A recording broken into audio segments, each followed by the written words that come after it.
The coffin was still warm when Daniel pried it open. Inside, a woman gasped his name, a name she shouldn't have known. "Daniel Cole," she whispered through cracked lips, her eyes wild with terror. "They're coming back for me." His son stood frozen behind him, the Oregon mist swirling around their feet like ghosts. This wasn't a grave. It was a trap.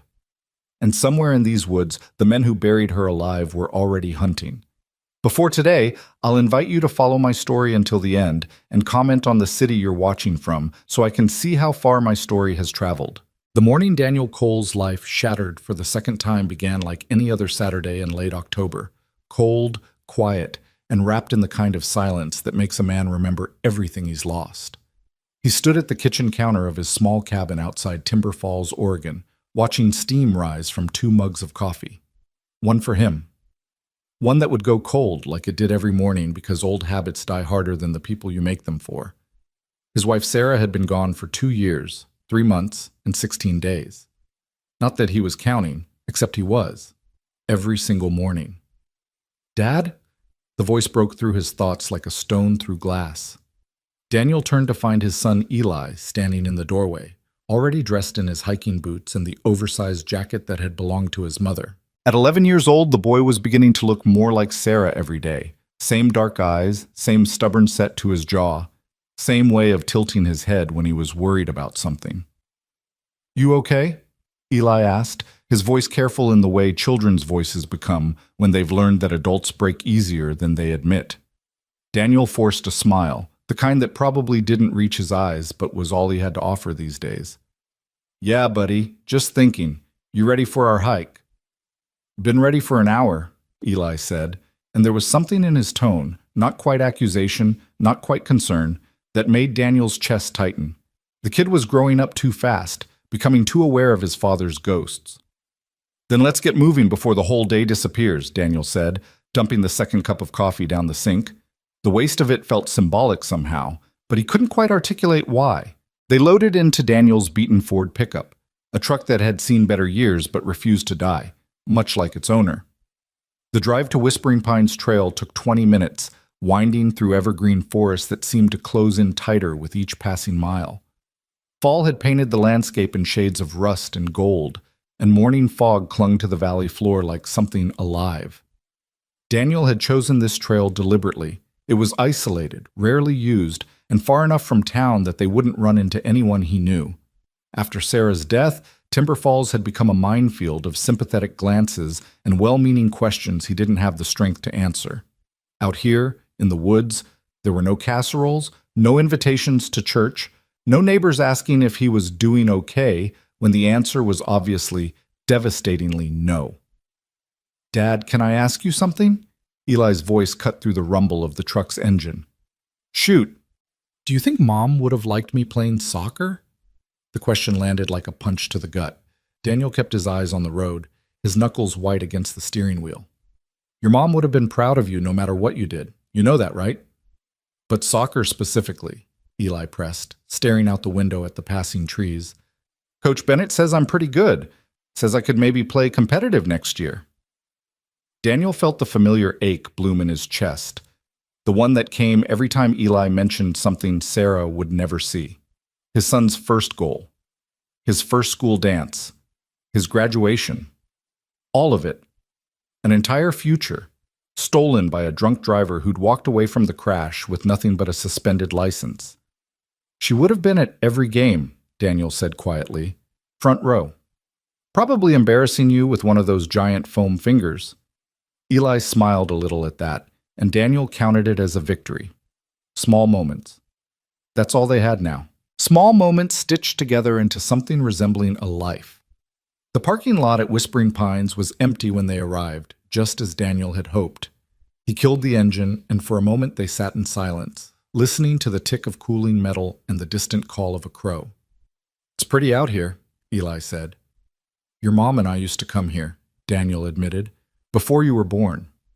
She loved these woods, said they made her feel small in a good way, like her problems weren't as big as she thought." "Did it work?" "Sometimes." Daniel grabbed their backpack from the truck bed. "Come on, let's see if the magic's still here." The trail started easy, a well-worn path through Douglas firs and western hemlocks, their branches creating a cathedral ceiling overhead. Eli walked ahead, occasionally bending to examine a mushroom or an interesting rock, and Daniel followed, grateful for the distraction of nature. Out here, he didn't have to be the grieving husband or the struggling single father. Out here, he could just be a man walking through trees. They'd been hiking for maybe 40 minutes when Daniel heard it. At first, he thought it was nothing, just the sound of the forest settling, branches rubbing together in the wind. But then it came again, a rhythmic thudding, faint but distinct. Metal on wood. Deliberate. "You hear that?" Daniel asked, stopping mid-stride. Eli paused, cocking his head. "Hear what?" "That sound, like—" Daniel trailed off, listening. There it was again, thud, thud, thud. Like someone hammering something. "Maybe it's another hiker?" Eli suggested, but his voice carried an edge of uncertainty. "Out here?" "Doubtful." Daniel adjusted the pack on his shoulders. "Stay close to me, okay?"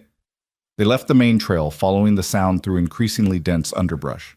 Branches snagged at their clothes, and the morning mist seemed to thicken as they went, reducing visibility to maybe 20 feet in any direction.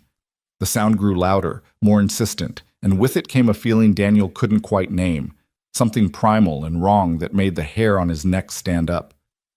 "Dad, maybe we should go back," Eli said, his earlier bravado evaporating.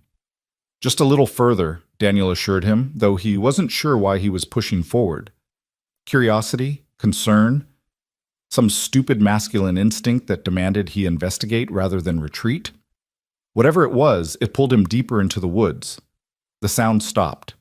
They stood in a small clearing surrounded by ferns and rotting logs, and the sudden silence was somehow worse than the noise had been. Daniel's heart hammered in his chest as his eyes scanned the area, looking for the source. That's when he saw it. At first, it looked like just another fallen log, half buried in the muddy earth near a cluster of mossy boulders.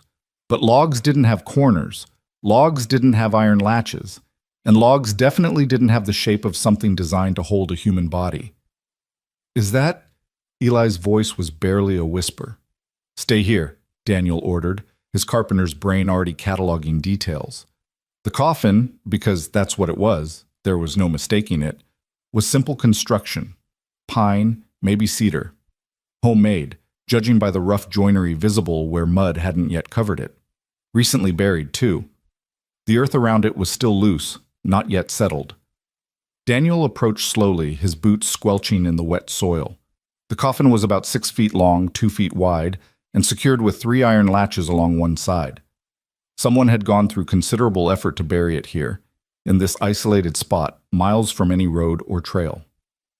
"Dad, this is crazy," Eli hissed from behind him. "We should call someone." "Call who?" "We're 20 minutes from the nearest cell signal." Daniel crouched beside the coffin, running his hand along the wood. It was cold, damp, and absolutely terrifying in its ordinariness. This wasn't some elaborate Halloween decoration. This was real. He pressed his ear against the lid, listening. Nothing. Then, a moan, soft, weak, but unmistakably human. "Jesus Christ," Daniel breathed, jerking back. "What? What is it?" Eli rushed forward despite his fear. "There's someone inside," Daniel said, his mind racing. This couldn't be real. Things like this didn't happen. People didn't just stumble across buried coffins with living people inside them. This was Oregon, not some horror movie. Another sound from within, a weak scratching like fingernails against wood. "Dad, we have to—" "I know." Daniel cut him off, already searching the ground for something to use. He found a fallen branch, solid and thick, and wedged it under the first latch. "Eli, I need you to help me. On 3, we pry this open together." "Shouldn't we—" "On 3, Daniel repeated, his voice leaving no room for argument. 1, 2, 3. They threw their weight against the branch. The latch groaned, rusted metal protesting, then popped free with a crack that echoed through the forest. The second latch went easier, and by the third, Daniel's hands were shaking so badly he could barely grip the branch. "Stand back," he told his son. Eli retreated a few steps, his face pale in the morning light. Daniel grabbed the edge of the coffin lid and pulled. It resisted, swollen from moisture, then gave way with a sound like tearing fabric.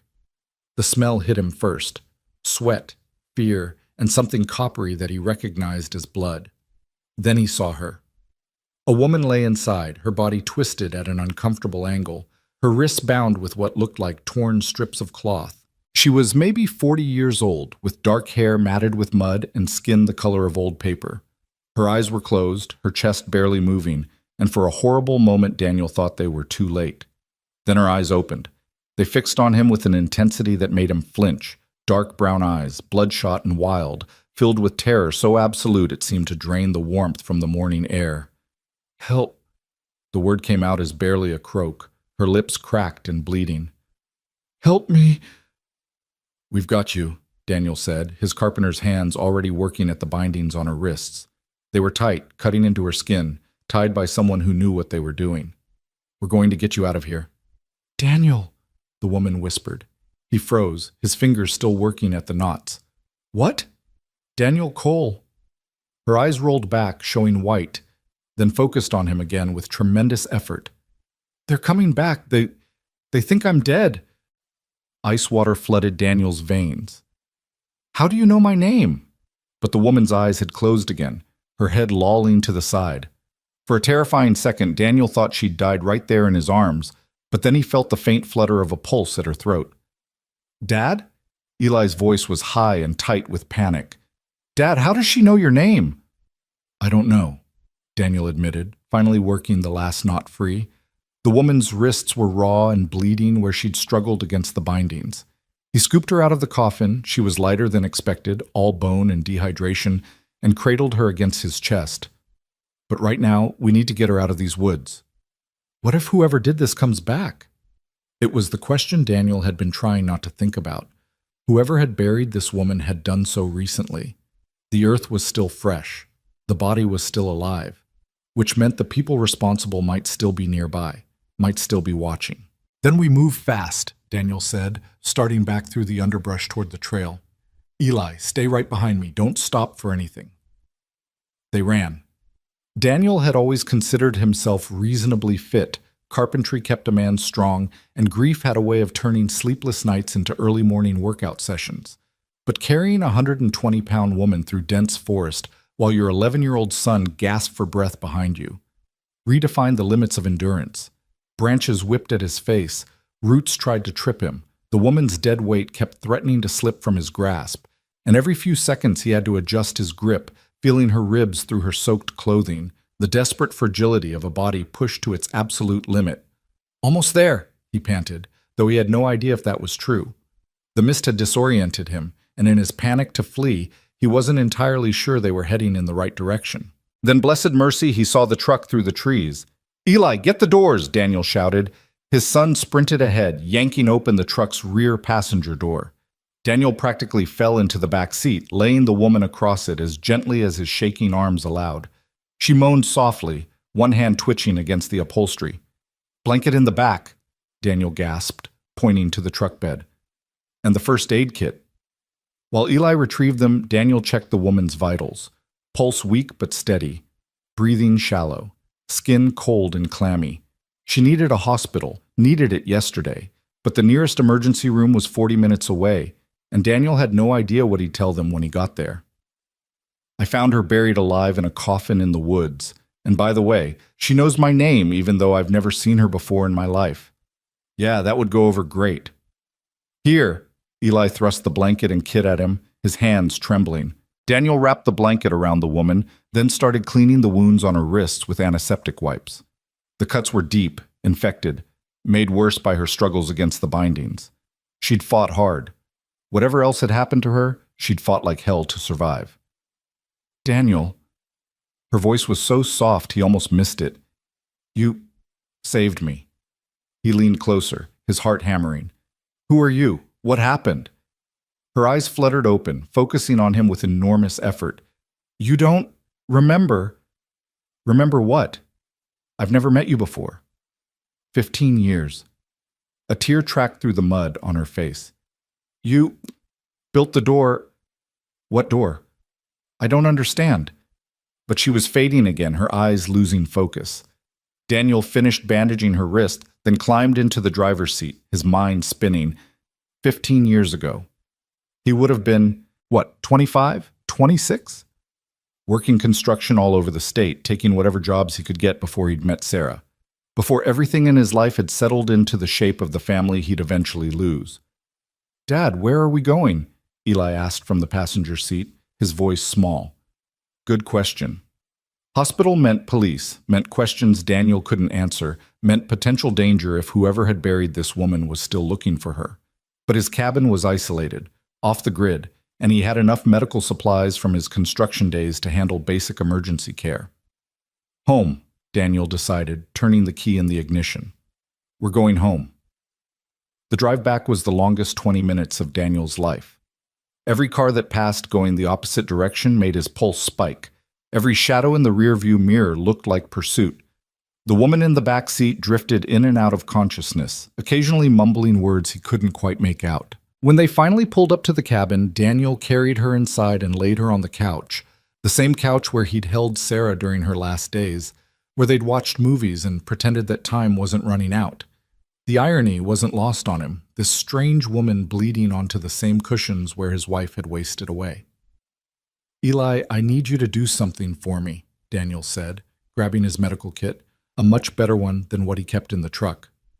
"I need you to heat up some water as much as you can. She's dehydrated, maybe hypothermic. We need to warm her up slowly." His son nodded, grateful for a task, and disappeared into the kitchen. Daniel set to work. He'd learned basic field medicine during his construction days. Job sites were always miles from help, and someone had to know how to handle an emergency. He cleaned her wounds more thoroughly, applied antibiotic ointment, wrapped them in proper gauze, checked her for broken bones, found none, examined her pupils, her reflexes, the color of her gums. She'd been in that coffin for days, he realized, maybe 3, maybe 4, long enough to dehydrate dangerously, to develop infections, to come within hours of dying, but not quite long enough to kill her. Someone had wanted her to suffer. "Here," Eli appeared with a bowl of warm water and a clean cloth. "Good man," Daniel said, using the cloth to clean the mud and blood from the woman's face. Features emerged slowly, sharp cheekbones, a strong jaw, a small scar above her left eyebrow. She might have been beautiful once, before terror had hollowed her out. As he worked, she stirred, her eyes opening again. This time they were clearer, more focused, though still glazed with pain. "Where?" she croaked. "My cabin," Daniel said. "You're safe. I'm Daniel Cole. This is my son, Eli." "I know who you are," she whispered, and the words sent ice down his spine. "Then you have me at a disadvantage." "Rebecca," she said. "Rebecca Walsh." The name meant nothing to him. "Rebecca, who did this to you? Who buried you?" Fear flickered across her face, so intense it was almost physical. Don't call the police." "You were buried alive. We need to—" "No," she insisted, trying to sit up and failing. "They'll find me. They have people everywhere. Police, hospitals, everywhere." "They? Who's they?" Rebecca closed her eyes, and for a moment Daniel thought she'd passed out again. But then she spoke, her voice barely audible. "The same people you helped put away 15 years ago. The ones from the safe house raid in Portland. You don't remember, but you saved me once already. You built the door that let me escape." Memory tugged at Daniel, vague and uncertain. 15 years ago, he'd worked on a renovation project in southeast Portland, some kind of residential facility. He'd replaced doors, fixed windows, reinforced locks. The client had been cagey about details, but the pay had been good, and Daniel hadn't asked questions. "The trafficking ring," Rebecca continued, her voice stronger now, fueled by fear. "You worked on the safe house, the one where women were relocated after raids. I was one of them. You installed my bedroom door, white oak, brass handle, deadbolt on the inside. You told me—" She swallowed hard. "You told me it was the strongest door you knew how to build, and that nothing could get through it without my permission." Daniel's breath caught. He did remember that. Remembered the young woman with haunted eyes who'd watched him work, who'd asked if the door would really keep her safe. He'd promised her it would, had personally triple-checked every screw and hinge. Jesus, he breathed. You're the girl from the safe house. They found me 6 months ago, Rebecca said. The people who took me originally, they never forgot. And they never forgave. They wanted to know where the others were hiding, wanted names, locations. When I wouldn't tell them, her hand went to her throat, where Daniel could now see bruises. They decided to make an example of me by burying you alive. They said I'd already talked once, sent people to prison so they'd bury me like I'd buried their operation. Poetic justice, they called it. Tears welled in her eyes. They said no one would find me, that I'd die alone in the dark, just like they died in prison. Eli had gone very quiet, standing near the kitchen doorway with wide eyes. Daniel met his son's gaze and saw the question there. What have we gotten ourselves into? How did you escape? Daniel asked, though he knew the answer. She hadn't. They'd found her. I didn't, Rebecca confirmed. They buried me yesterday afternoon, said they'd come back in a week to make sure I was really dead. A broken laugh escaped her. Guess they wanted to be thorough. You were supposed to die in that coffin. Yes? But you didn't. Because of you, Rebecca said, her eyes meeting his with intensity that made him uncomfortable. Because 15 years ago, a carpenter took an extra hour to make sure a stranger's door was perfect. Because that kindness made me believe the world had good people in it. Because I remembered you, Daniel Cole, and I decided if I was going to die, I'd die trying to survive. She touched the bandages on her wrists. I worked at the bindings for hours. Broke the skin, probably got infected, but I got them loose enough to move. Then I started pounding on the lid. Not to escape.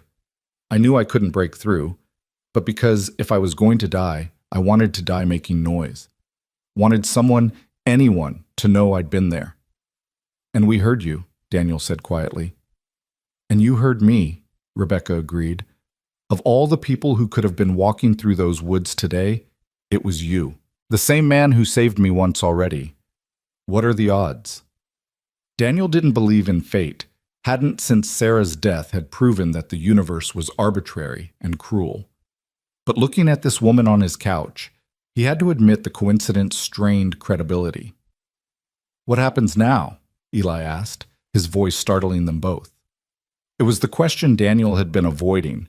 Rebecca was clearly terrified, convinced that calling the police would only alert whoever had buried her. But they couldn't just hide her in his cabin indefinitely, and if her captors really were coming back in a week to check on her body, they'd discover the empty coffin and know she'd escaped. I don't know, Daniel admitted. They'll realize I'm gone, Rebecca said, voicing his thoughts. They'll come looking.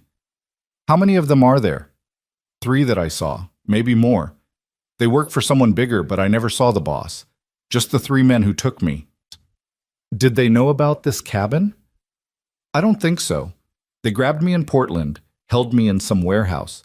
I didn't see much during transport. They kept me blindfolded. So we might have time, Daniel reasoned. Time to figure out what to do, where to hide you. I can't ask you to... You're not asking, Daniel cut her off. You're in my house. You're my responsibility now. Rebecca's eyes filled with fresh tears. Why? Why would you help me again? It was a fair question, and Daniel didn't have a good answer.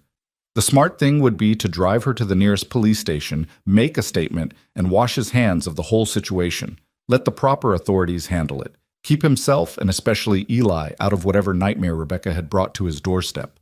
But then he looked at his son, standing there in his mother's oversized jacket, and remembered something Sarah had said near the end.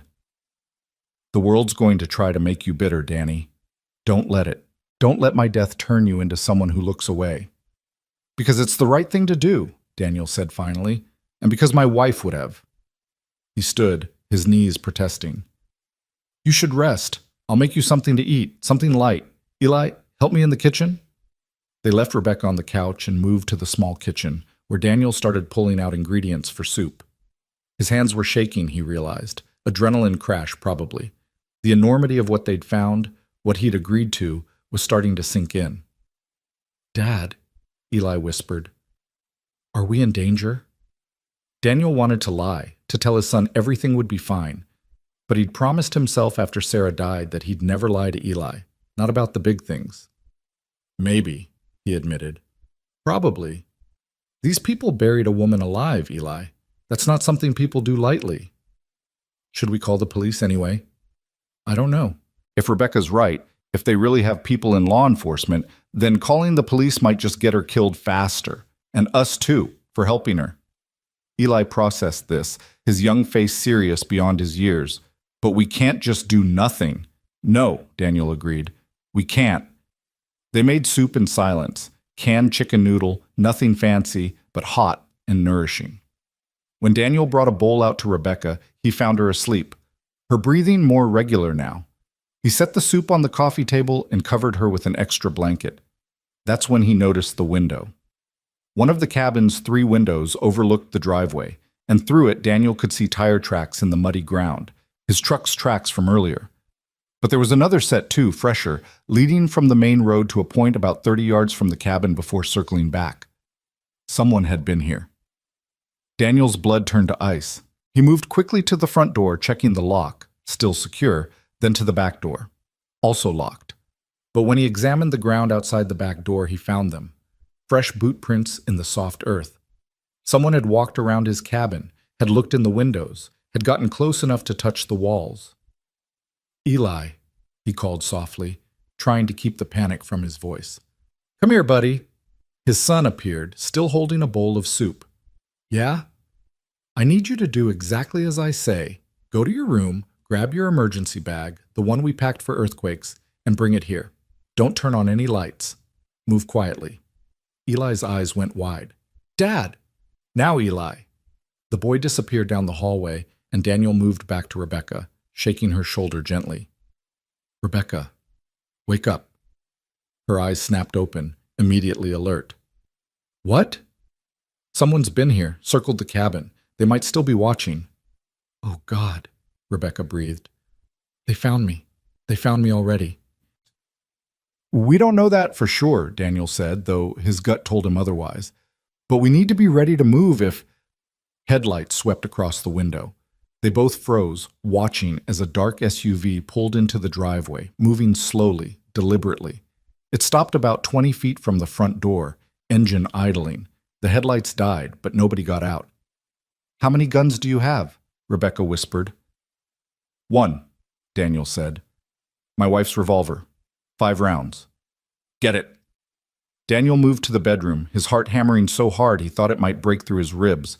Sarah's revolver was in the closet, in a locked box on the top shelf. His hands fumbled with the combination, 2361 Eli's birthday, and finally the lock clicked open. The gun was exactly where he'd left it 2 years ago, cleaned and loaded, a weapon Sarah had insisted they keep after a break-in at their old house. I hope we never need it, she'd said. But better to have it and not need it than need it and not have it. Daniel checked the cylinder. 5 rounds, just like he'd remembered. Not enough if there were 3 men out there, not even close to enough. When he returned to the living room, Eli was there with his emergency bag, his face pale but composed. Rebecca had struggled into a sitting position, her eyes fixed on the window. They're just sitting there, she said, waiting. Waiting for what? To see if we run, or to see if we call the police. They want to know what we know. As if in response, the SUV's door opened. A man stepped out, tall, broad-shouldered, wearing dark clothes and a baseball cap pulled low. He didn't approach the cabin, just stood there, hands in his pockets, staring at the front door. Then he raised one hand and tapped his wrist. The gesture was clear, time's running out. They're going to come in, Rebecca said, her voice flat with certainty. Any minute now, they're going to come in, and they're going to kill all of us. Daniel's mind raced. The cabin had 3 rooms, the main living area, 1 bedroom, and Eli's smaller room. The bedroom had a window, but it faced the driveway, right where the SUV was parked. Eli's room had no window at all, which had seemed like a safety feature when they'd moved in, but now felt like a death trap. The only other exit was the back door, which led into dense forest. We run, Daniel decided, out the back into the woods. We know this area, they don't. We'll never make it, Rebecca said. I can barely walk. Then I'll carry you. Daniel, I didn't save you from that coffin just to let you die in my living room, Daniel snapped. Then, softer. "We're getting out of here. All of us." He moved to the back door, unlocking it as quietly as possible. The man from the SUV was still standing there, watching the front. But where were the other two? Rebecca had said there were three. His question was answered a moment later when something crashed through the kitchen window. The sound was deafening, glass exploding inward, followed by a heavy thud as something hit the floor. Daniel's mind registered it before his body could react. A brick, wrapped in paper. "Move!" he shouted, grabbing Eli with one hand and Rebecca with the other, practically dragging them toward the back door. Behind them, the front door splintered. Someone was kicking it in, the cheap lock no match for determined force. Daniel got the back door open, shoved Eli through first, then helped Rebecca stumble after him. He paused long enough to grab the brick from the kitchen floor. Some instinct told him the paper wrapped around it was important, then followed them into the night. The Oregon forest at dusk was a maze of shadows and twisted roots. Daniel had hunted these woods, knew them as well as anyone could, but that knowledge felt useless now, with Rebecca barely able to walk and Eli struggling to keep up. "This way," Daniel hissed, leading them north, away from the cabin. Behind them, he could hear shouting, could see flashlight beams cutting through the darkness. 3 beams, he counted. 3 men, just like Rebecca had said. They crashed through the underbrush, making too much noise, leaving too clear a trail. Rebecca was leaning heavily on Daniel, her breath coming in ragged gasps. Eli was in front, the emergency bag bouncing on his back. "Dad, I can't." "Keep going," Daniel urged. "Just a little further." But further to where? They were running blind, literally and figuratively, into dark woods with armed men behind them and no plan beyond get away. This wasn't sustainable. Rebecca was slowing them down, not her fault, but a fact, and the men chasing them had flashlights, probably guns, definitely the advantage. Daniel's foot caught on a root, and he went down, taking Rebecca with him. They hit the ground hard, the impact driving the air from his lungs. The brick flew from his hand, landing a few feet away in the ferns. "Dad!" Eli skidded to a stop, turning back. "I'm okay," Daniel gasped, struggling to his feet. He helped Rebecca up. She was trembling. Whether from fear or exhaustion or cold, he couldn't tell. That's when he heard it, running water. "This way," he said, changing direction toward the sound. There was a creek that ran through these woods, one he'd fished with Eli during summer. If they could reach it, they could follow it downstream, let the water cover their tracks. The creek appeared out of the darkness like salvation, maybe 15 feet across, shallow enough to wade, but deep enough to hide their footprints. Daniel splashed into it, the shock of cold water driving through his boots. Eli followed, then Rebecca, all 3 of them moving downstream as quickly as the rocky bottom would allow. Behind them, the flashlight beams converged on where they'd been moments ago. Daniel could hear voices, angry and frustrated. They'd lost the trail. "They've gone to ground," one voice called. "Fan out! They can't have gone far." Daniel pulled Rebecca and Eli under an overhanging bank, pressing them both against the muddy wall. They were partially hidden here, the water flowing past their waist, the bank above providing some cover. If the searchers didn't look directly down, footsteps approached the creek bank. A flashlight beam played across the water, searching. Daniel held his breath, felt Eli doing the same beside him. Rebecca's hand found his in the darkness and squeezed. The beam moved on. "Nothing here," the voice said. "Check upstream." The footsteps retreated. They stayed frozen for what felt like hours, but was probably only minutes, listening to the searchers move through the woods, their voices growing fainter. Finally, when Daniel's legs were going numb from the cold and he couldn't hear anyone nearby, he risked speaking. "We need to keep moving, put more distance between us and them." "I can't," Rebecca whispered. "I'm sorry, I can't." She was right. Daniel could see it even in the limited moonlight.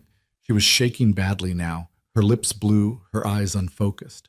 Hypothermia was setting in, the cold water accelerating what her days in the coffin had started. "There's a hunting blind," Eli said suddenly. "Remember, Dad? About a mile downstream. The one we found last summer." Daniel did remember. An old, half-collapsed structure someone had built years ago and then abandoned. It wasn't much, but it would be shelter, would be somewhere to stop and think. Can you make it a mile? He asked Rebecca. Do I have a choice? No, Daniel admitted. Not really. They moved through the water, following the creek downstream. Every step was agony, the cold, the fear, the exhaustion of carrying Rebecca when she stumbled. But they moved because stopping meant dying, and Daniel had already lost too much to death. He wouldn't lose more. Not tonight. The hunting blind appeared like a miracle, a small wooden structure built into the hillside, most of its roof intact, its walls still solid enough to provide concealment. Daniel helped Rebecca inside first, then Eli, then collapsed beside them on the dirt floor. For a long moment, none of them spoke. They just sat there in the darkness, listening to each other breathe, listening for footsteps that didn't come. Finally, Eli spoke. What was on the brick? The brick.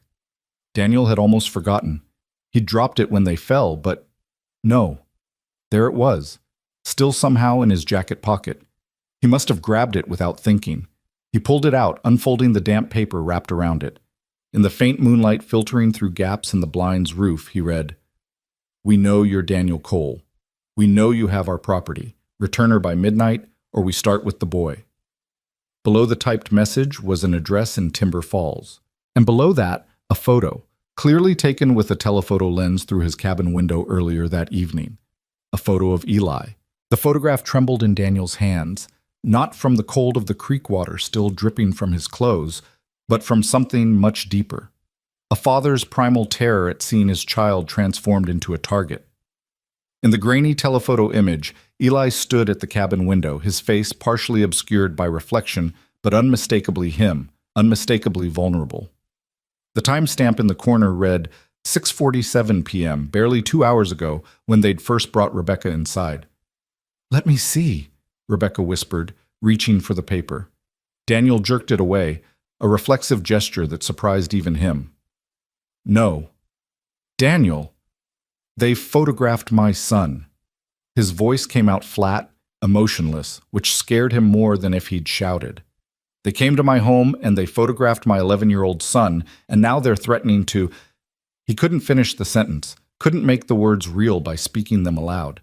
Eli had gone very still beside him, that particular stillness children achieve when they're trying to become invisible.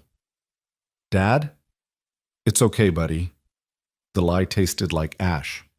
We're going to figure this out. They want me by midnight, Rebecca said quietly. That's less than 4 hours from now. Then we have 4 hours to come up with a plan that doesn't involve feeding you to wolves. I'm not worth your son's life. Daniel looked at her then, really looked at her.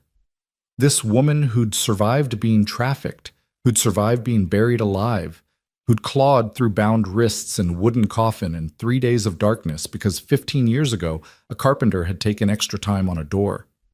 She was shaking from cold and fear and exhaustion, but her eyes were clear. She meant what she said. She would walk back to those men right now if she thought it would save Eli. Nobody's dying tonight, Daniel said with more certainty than he felt. Not you, not us. We just need to think. They know where you live, Rebecca pointed out. They know your name, your son's face. Even if we run, even if we hide, they'll find us eventually. These people don't give up. I'm proof of that. She was right, and Daniel knew it. The smart play, if there was such a thing in this nightmare, would be to take what they knew to the police right now, consequences be damned. But then he thought about the note's specific phrasing. We know you have our property. Not the woman, not Rebecca Walsh. Property. These men saw people as commodities, which meant they'd have no hesitation about making good on their threat if Daniel called in law enforcement. What about the FBI? Eli asked.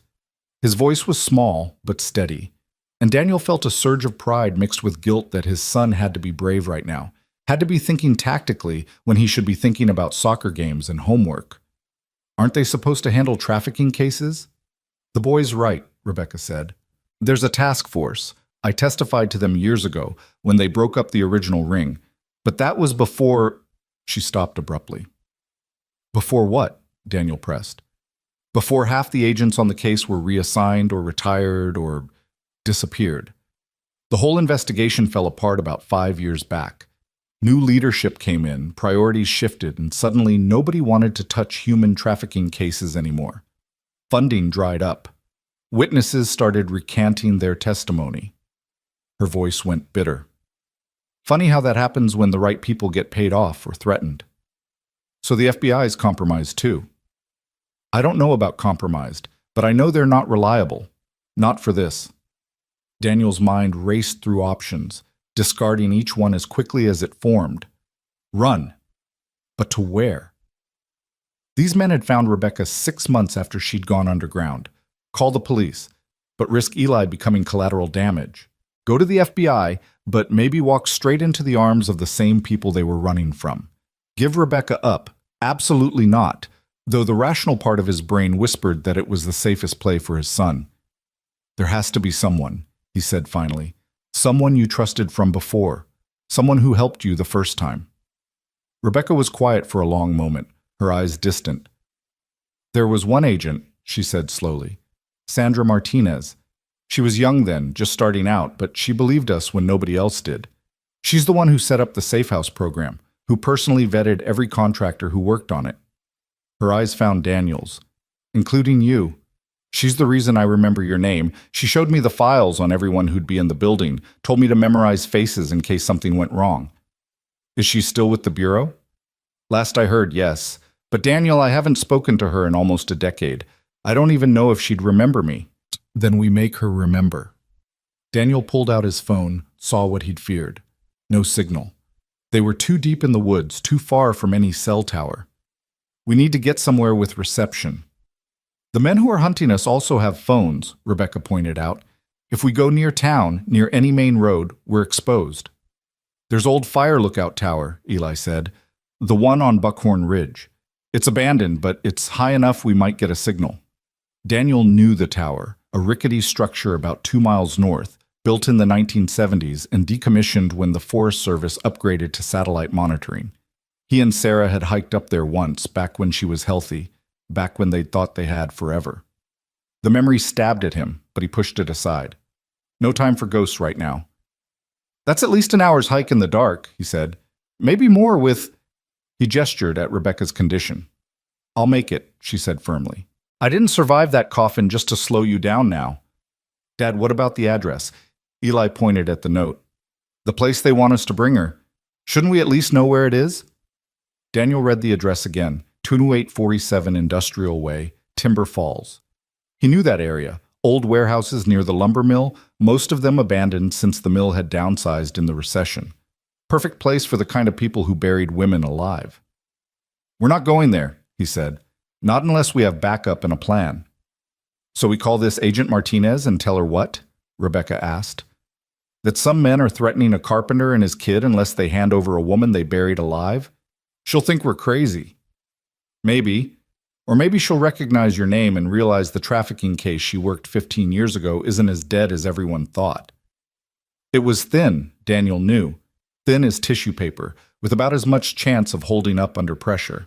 But it was something. And something was infinitely better than nothing when the alternative was watching the clock tick down to midnight while his son's life hung in the balance. Let's move, he said, struggling to his feet. His legs protested. They'd been crouched in the cold water for too long, and his muscles had stiffened. Rebecca fared worse, nearly collapsing before Daniel caught her. Easy, we'll take it slow. We don't have time for slow, she muttered, but she leaned on him heavily as they emerged from the hunting blind. The forest at night was a different creature than by daylight. Every shadow held menace. Every snapping twig sounded like footsteps. Every bird call might have been a signal between hunters. Daniel led them northeast, away from the creek, up the gradual slope that would eventually become Buckhorn Ridge. The going was treacherous in the darkness. Roots wanted to trip them. Branches wanted to blind them. And the mud from recent rain made every step uncertain. Eli moved ahead, using his phone's flashlight in brief, cautious bursts to illuminate the path. Daniel had told him to be sparing with it. Light carried in the dark, could be seen from hundreds of yards away. But his son had the good sense to use it only when absolutely necessary. Another thing the boy had learned too young: how to be careful, how to calculate risk, how to survive. They'd been climbing for maybe 20 minutes when Rebecca stumbled badly, her ankle turning on loose rock. Daniel caught her before she went down completely, but her sharp intake of breath told him she'd hurt something. "I'm okay," she insisted before he could ask. "You're not okay. You were buried alive 3 days ago. You should be in a hospital, not climbing a mountain." "Hospital means, police means whoever's hunting me shows up with a badge and a warrant. I told you, these people have reach. At some point, Rebecca, you're going to have to trust someone." "I trusted you," she said simply. "Isn't that enough?" The words hit harder than Daniel expected. Trust. Such a fragile thing, so easily broken, so rarely earned. He'd trusted that Sarah would recover, trusted that they'd grow old together, trusted that the universe operated on some basic principle of fairness. All of those trusts had proven misplaced. But Rebecca was looking at him with those dark, exhausted eyes, and he realized she'd given him something precious. The kind of trust that came from desperation, yes, but also from remembered kindness, from a door he'd built 15 years ago without knowing it would matter. "It's enough," Daniel said. "Come on, we're halfway there." The lie was closer to truth than he'd expected. Another 30 minutes of painful climbing brought them to the base of the fire tower, a skeletal structure of rusted metal rising 60 feet into the night sky. The stairs looked treacherous, many of them eaten through by decay, and the whole structure swayed slightly in the wind. "That doesn't look safe," Eli observed. "It's not," Daniel agreed. "Which is why you're staying down here with Rebecca while I go up." "Dad, no way. What if it collapses?" "Then you and Rebecca get to safety and call for help." "With what phone? Mine barely works even in town." Daniel pulled out his own phone, saw that Eli was right, still no signal at ground level. "The top of the tower might be different. Higher elevation, clear line of sight. It's worth a try." "Then we should all go," Eli insisted. "Safety in numbers, right? Safety in not putting all three of us on a structure that might collapse." "This isn't a discussion, Eli." His son's jaw set in that stubborn way that reminded Daniel so much of Sarah it hurt, but Eli didn't argue further, just nodded once and stepped back. Small mercies. Daniel tested the first stair. It groaned but held. The second was worse, flexing under his weight. The third was missing entirely, forcing him to stretch his leg uncomfortably to reach the fourth. This was insane. He was climbing a death trap in the dark to make a phone call to an FBI agent who might not remember a case from 15 years ago, all while armed men hunted his son through the woods. Yet he kept climbing. The tower swayed with each step, metal creaking in protest. At 30 feet, Daniel made the mistake of looking down and saw Eli and Rebecca as small shapes in the darkness, saw how far he'd fall if the structure gave way. His hands tightened on the railing, itself more rust than metal, and he forced himself to keep moving. At 40 feet, his phone buzzed, 1 bar of signal, flickering in and out. At 50 feet, 2 bars, solid enough to maybe make a call. The top of the tower was a small platform, maybe 6 feet square, surrounded by a waist-high railing that Daniel didn't trust at all. The view would have been spectacular in daylight, miles of Oregon forest stretching in every direction, mountains in the distance, the lights of Timber Falls twinkling to the south. Right now, all Daniel could see was darkness punctuated by pinpricks of light that might have been houses or might have been the flashlights of the men hunting them. 3 bars. Definite signal. Daniel pulled up his phone's browser, typed FBI Sandra Martinez Trafficking Task Force into the search. The results loaded painfully slowly, but there. Agent Sandra Martinez, now a special agent in charge at the Portland field office. There was even a direct line listed on the FBI's public website. He checked the time, 9:47 p.m. Would she even be at the office this late? Would she answer a call from an unknown number? Would she believe a single word he said? Only one way to find out. Daniel dialed. The phone rang once, twice, 3 times. He was preparing for voicemail when a woman's voice answered, crisp and professional despite the late hour. "Martinez. Agent Martinez, my name is Daniel Cole. You don't know me, but about 15 years ago you worked a human trafficking case in Portland and you... Sir, if this is regarding an active investigation, you'll need to call the main tip line during business hours. It's regarding Rebecca Walsh." Silence on the other end, stretching so long Daniel thought the call had dropped. Then, What did you say? Rebecca Walsh. She testified in your trafficking case. You set her up in a safe house, made sure she was protected. I was one of the contractors who worked on the building. I'm the carpenter, Martinez said, her voice changing completely. You built the security doors. I remember your file. What the hell is this about? Relief flooded through Daniel so intensely it made him dizzy. She remembered. After all these years, she actually remembered. I found Rebecca Walsh this morning. She'd been buried alive in a coffin in the woods near Timber Falls. The same people she testified against 15 years ago found her and tried to kill her. Another pause, shorter this time. Is she alive? Yes, but barely. And now the people who buried her are hunting us. They have my name, my address, and his voice cracked.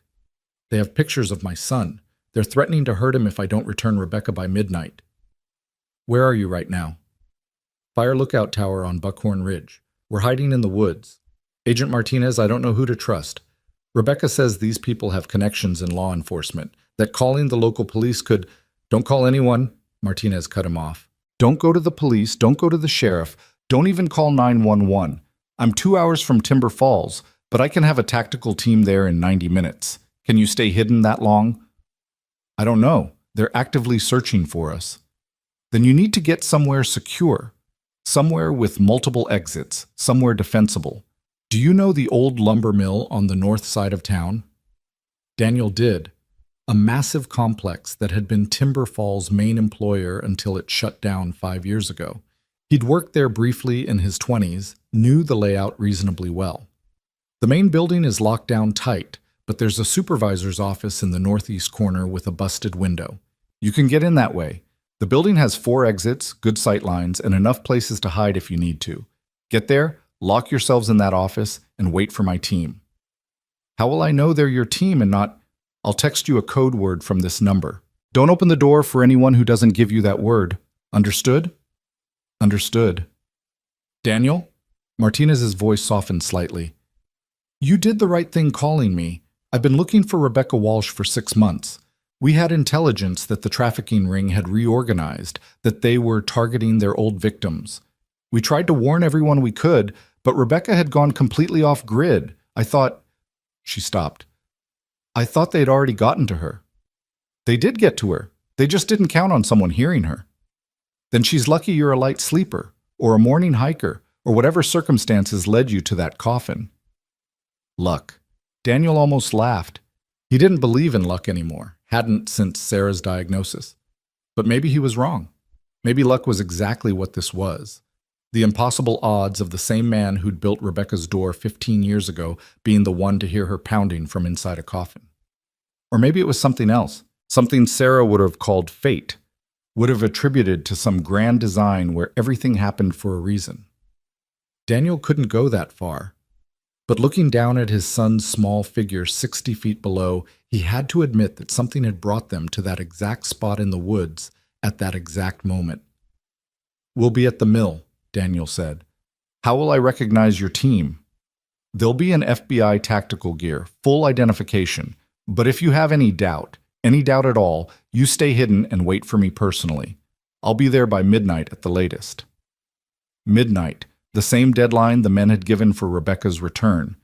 Daniel wondered if that was coincidence or if somehow these people knew exactly when federal response would arrive. It suggested a level of organization and intelligence that made his skin crawl. Agent Martinez, how bad is this? What are we really dealing with? The pause told him everything before she spoke. The ring we broke up 15 years ago was just one cell. We've since learned it was part of something much larger, a network that spans multiple states, possibly multiple countries. The people running it have significant resources, and yes, they have compromised some law enforcement assets. Not everyone. Not even most, but enough that I'm very careful about who I read into operations. So Rebecca was right to be paranoid. Rebecca was right to be terrified. These people have killed witnesses before, have killed federal agents who got too close.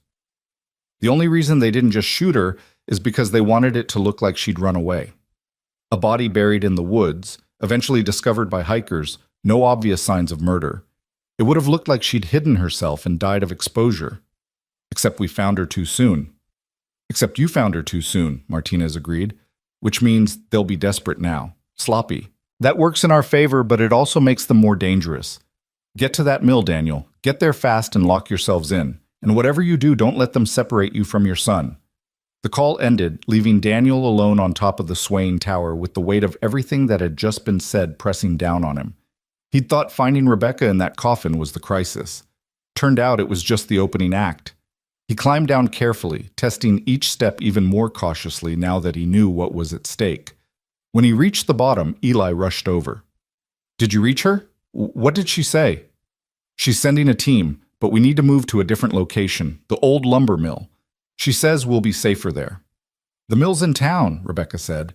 "That's where they grabbed me the first time, right off the street in broad daylight. You want to go closer to civilization?"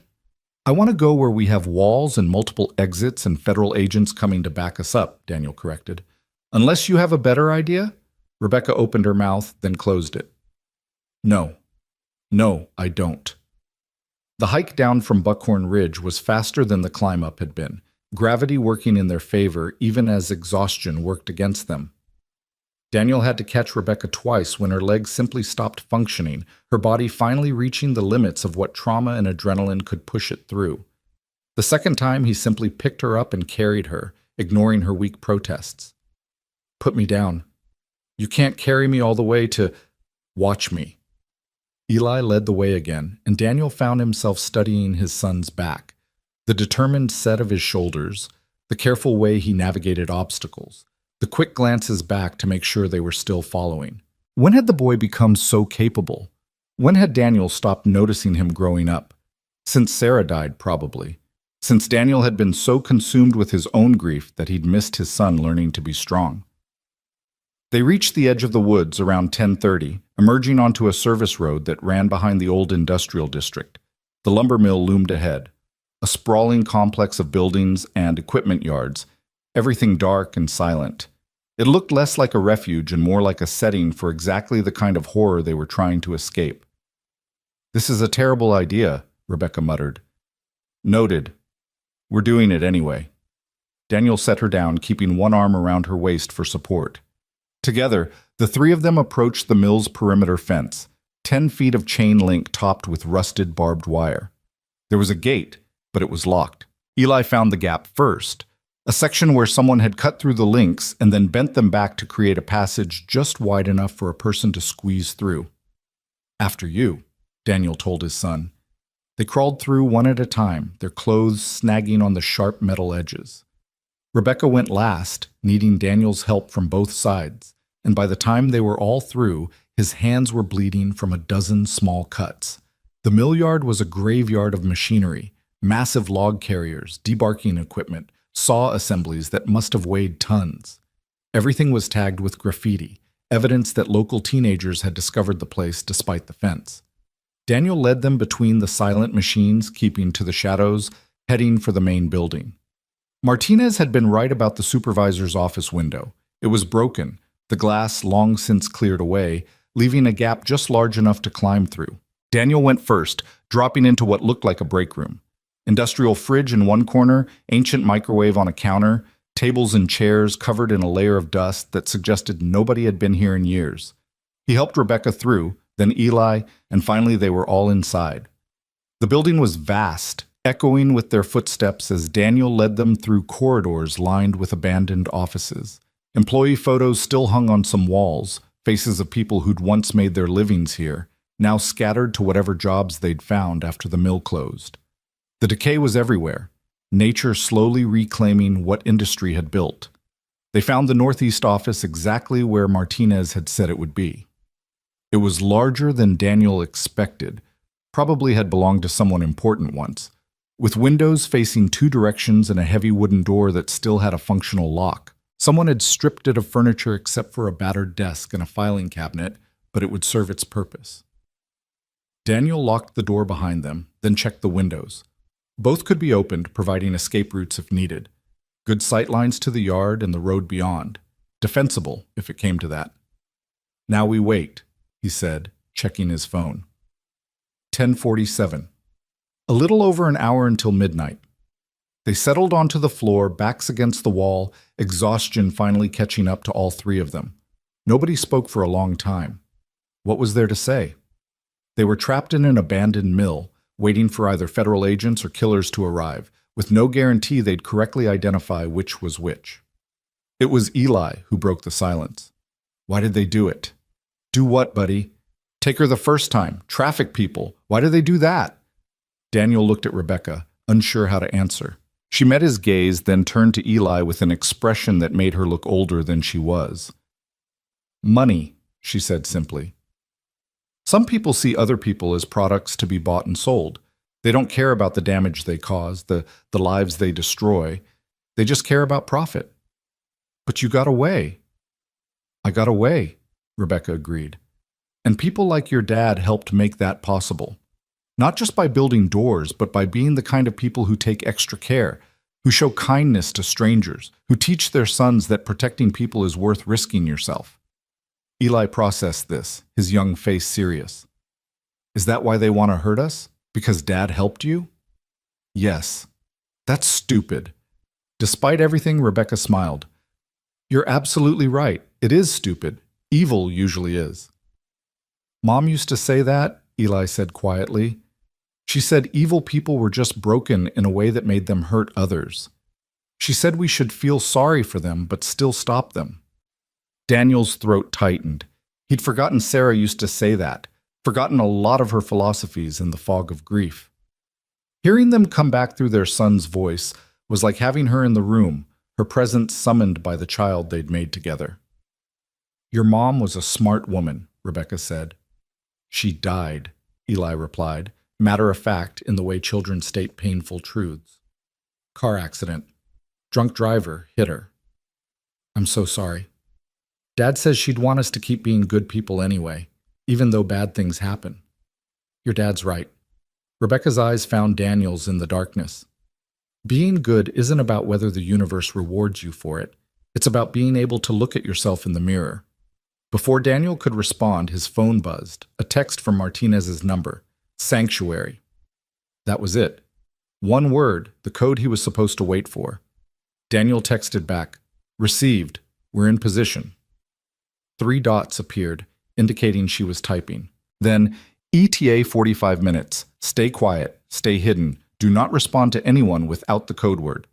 Daniel showed the phone to Rebecca and Eli. Help's coming.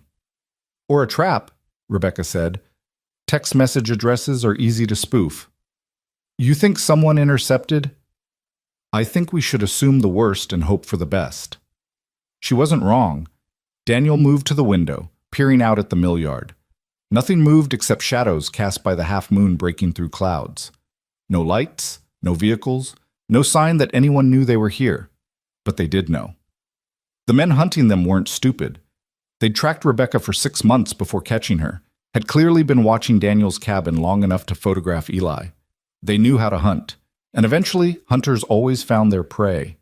Daniel checked his phone again, 11:02 p.m., 58 minutes until midnight, 58 minutes until everything came to a head one way or another. He touched the revolver in his jacket pocket. 5 rounds, 5 chances to protect his son. 5 chances to not fail again the way he'd failed to protect Sarah from a drunk driver, to protect his family from tragedy, to keep the people he loved safe from a world that seemed determined to hurt them. Dad? Eli's voice was small in the darkness. Are we going to be okay? It was the question every parent dreads, the one that demands honesty but deserves comfort. Daniel thought about lying, about offering empty reassurances that everything would work out fine. Instead, he told his son the truth. I don't know, buddy, but I promise you this. Whatever happens, I'm not letting anyone hurt you. Not tonight, not ever. That's not a maybe, that's a guarantee. Eli nodded, seeming satisfied with that. And in the abandoned office, surrounded by the ghosts of dead industry and hunted by living monsters, Daniel Cole prepared to make good on a promise he had no idea how to keep. Outside, a car engine started somewhere in the distance. The hunters were closing in. The sound of that distant engine crystallized everything. No longer abstract threat, no longer theoretical danger. This was real, immediate, and getting closer with each passing second. Daniel moved away from the window, pulling Eli with him into the corner farthest from both exits. Rebecca had already positioned herself behind the filing cabinet, her breathing shallow and controlled despite the terror Daniel could see in her eyes. "How many exits did Martinez say this building had?" Rebecca whispered. 4. Daniel tried to visualize the layout from memory. Main entrance on the south side, loading dock to the west, emergency exit on the east wall, and the supervisor's window we came through. "So 4 ways in for them too?" "Yeah." The engine sound grew louder, then stopped abruptly. Daniel risked a glance through the window and saw headlights go dark in the parking area beyond the fence. Same dark SUV from his cabin, or one identical to it. The driver's door opened, but nobody got out, at least not that Daniel could see from this angle. "They're here," Eli breathed. "They're outside," Daniel corrected, though the distinction felt meaningless. Buried a woman alive. They'd know how to clear a building. Minutes crawled past, each one stretching into something that felt like hours. Daniel's phone showed 11:09. Martinez's team was still at least 35 minutes out, maybe more depending on traffic and how fast they were willing to push it. 35 minutes was an eternity when armed men were hunting you. A flashlight beam cut through the darkness outside, sweeping across the mill yard. Then another, and another. 3 beams, 3 searchers, just like Rebecca had said. They were spreading out, methodical, checking the perimeter before entry. Smart tactics, contained tactics, the kind of precision that came from military training or law enforcement experience. "They're professionals," Rebecca confirmed, reading Daniel's thoughts. "The 3 who took me, 2 of them had prison tattoos, gang affiliations. But they moved like soldiers. Someone trained them well. Who's running them? I never saw. They mentioned the boss a few times, talked about payment and instructions, but they never used a name. Whoever it is, they're careful, insulated, the kind of person who never gets their hands dirty." One of the flashlight beams paused at the gap in the fence, the same gap Daniel and his family had used to enter. The beam played over the cut metal, the bent links, evidence of recent passage. A voice carried across the distance, male and frustrated. "They're here. Has to be. Fresh blood on the fence." Daniel looked at his hands in the dim moonlight filtering through the window. Right. The cuts from squeezing through the gap. He'd been bleeding and hadn't even realized it, had probably left a trail a child could follow. "Spread out," the voice continued. "If they're in the main building, we flush them out. If they run, we take them in the yard. Either way, this ends tonight." The flashlight beams separated, each taking a different approach vector to the mill. Daniel's mind raced through scenarios, none of them good. They could hide and hope to outlast the search, but that only worked if the searchers gave up. They could try to slip out through one of the other exits, but that meant moving through unknown territory in the dark, with Rebecca barely able to walk. They could barricade themselves in this office and hope Martinez's team arrived before the door came down. Or they could fight. Daniel's hand found the revolver again, felt its weight, its terrible promise of violence. 5 rounds, 3 men. The math was deceptively simple until you factored in accuracy, surprise, the chaos of actual gunfire. Daniel had fired exactly 1 gun in his entire life. This revolver, at a range, when Sarah had insisted they both learn how to handle it properly. He'd hit the target maybe 60% of the time under controlled conditions. Here, in the dark, with his son's life on the line, his hands shaking from adrenaline, those odds dropped to almost nothing. "What if we call out to them?" Eli suggested suddenly. "Tell them we called the FBI, that agents are coming. Maybe they'll run. Or maybe they'll realize they need to silence us before those agents arrive," Rebecca said gently. "I'm sorry, Eli. I know that's harsh, but these people don't scare easily." "Then what do we do?" It was the question they were all thinking, the one that had no good answer. Daniel looked at his son, his brave, clever, too young for this son, and felt the weight of every decision that had led them here. Finding Rebecca had seemed like the obviously right thing to do. Helping her had seemed natural, instinctive, the kind of choice a good person made without hesitation. But good choices could have terrible consequences. And right now, that terrible consequence might be Eli paying the price for his father's morality. Glass shattered somewhere in the building. one of the ground floor windows being breached. The sound echoed through empty hallways, through 20 years of abandonment, a violent intrusion into artificial silence. Then another crash, closer this time. They were coming in through multiple entry points simultaneously, boxing in their prey. "Under the desk," Daniel whispered urgently to Eli. "Crawl under and don't make a sound. No matter what happens, you stay hidden until I tell you otherwise, or until you hear me say your mother's name. You understand?" Eli's eyes went wide. "Dad, no. I'm not hiding while you—" "Sarah," Daniel cut him off. "That's the code word. If you hear me say Sarah, you run. You go out that window and you run, and you don't stop running until you find a police station or a hospital or someone who can help. Promise me." "Dad, please. Promise me, Eli." His son's face crumpled, tears threatening, but he nodded. "I promise." "Good man." Daniel helped him crawl into the desk's leg space, then pushed the desk chair in front of it for extra concealment. "Rebecca, get behind the filing cabinet. If they come through that door, I need them focused on me, not looking around the room." "Daniel, you can't possibly think— I think I'm the only one with a weapon, and the only one who's not injured or 11 years old. So yes, if it comes to shooting, I'm the one who does it." Rebecca started to argue, then stopped. Instead, she reached out and squeezed his hand once, briefly. "The man who built my door," she said quietly. "I knew he was good. I didn't know he was this good. Ask me again if we survive." He positioned himself beside the door, revolver drawn, trying to remember everything Sarah had taught him about firing. Proper stance, both hands on the grip, breathe out when you squeeze the trigger, aim for center mass.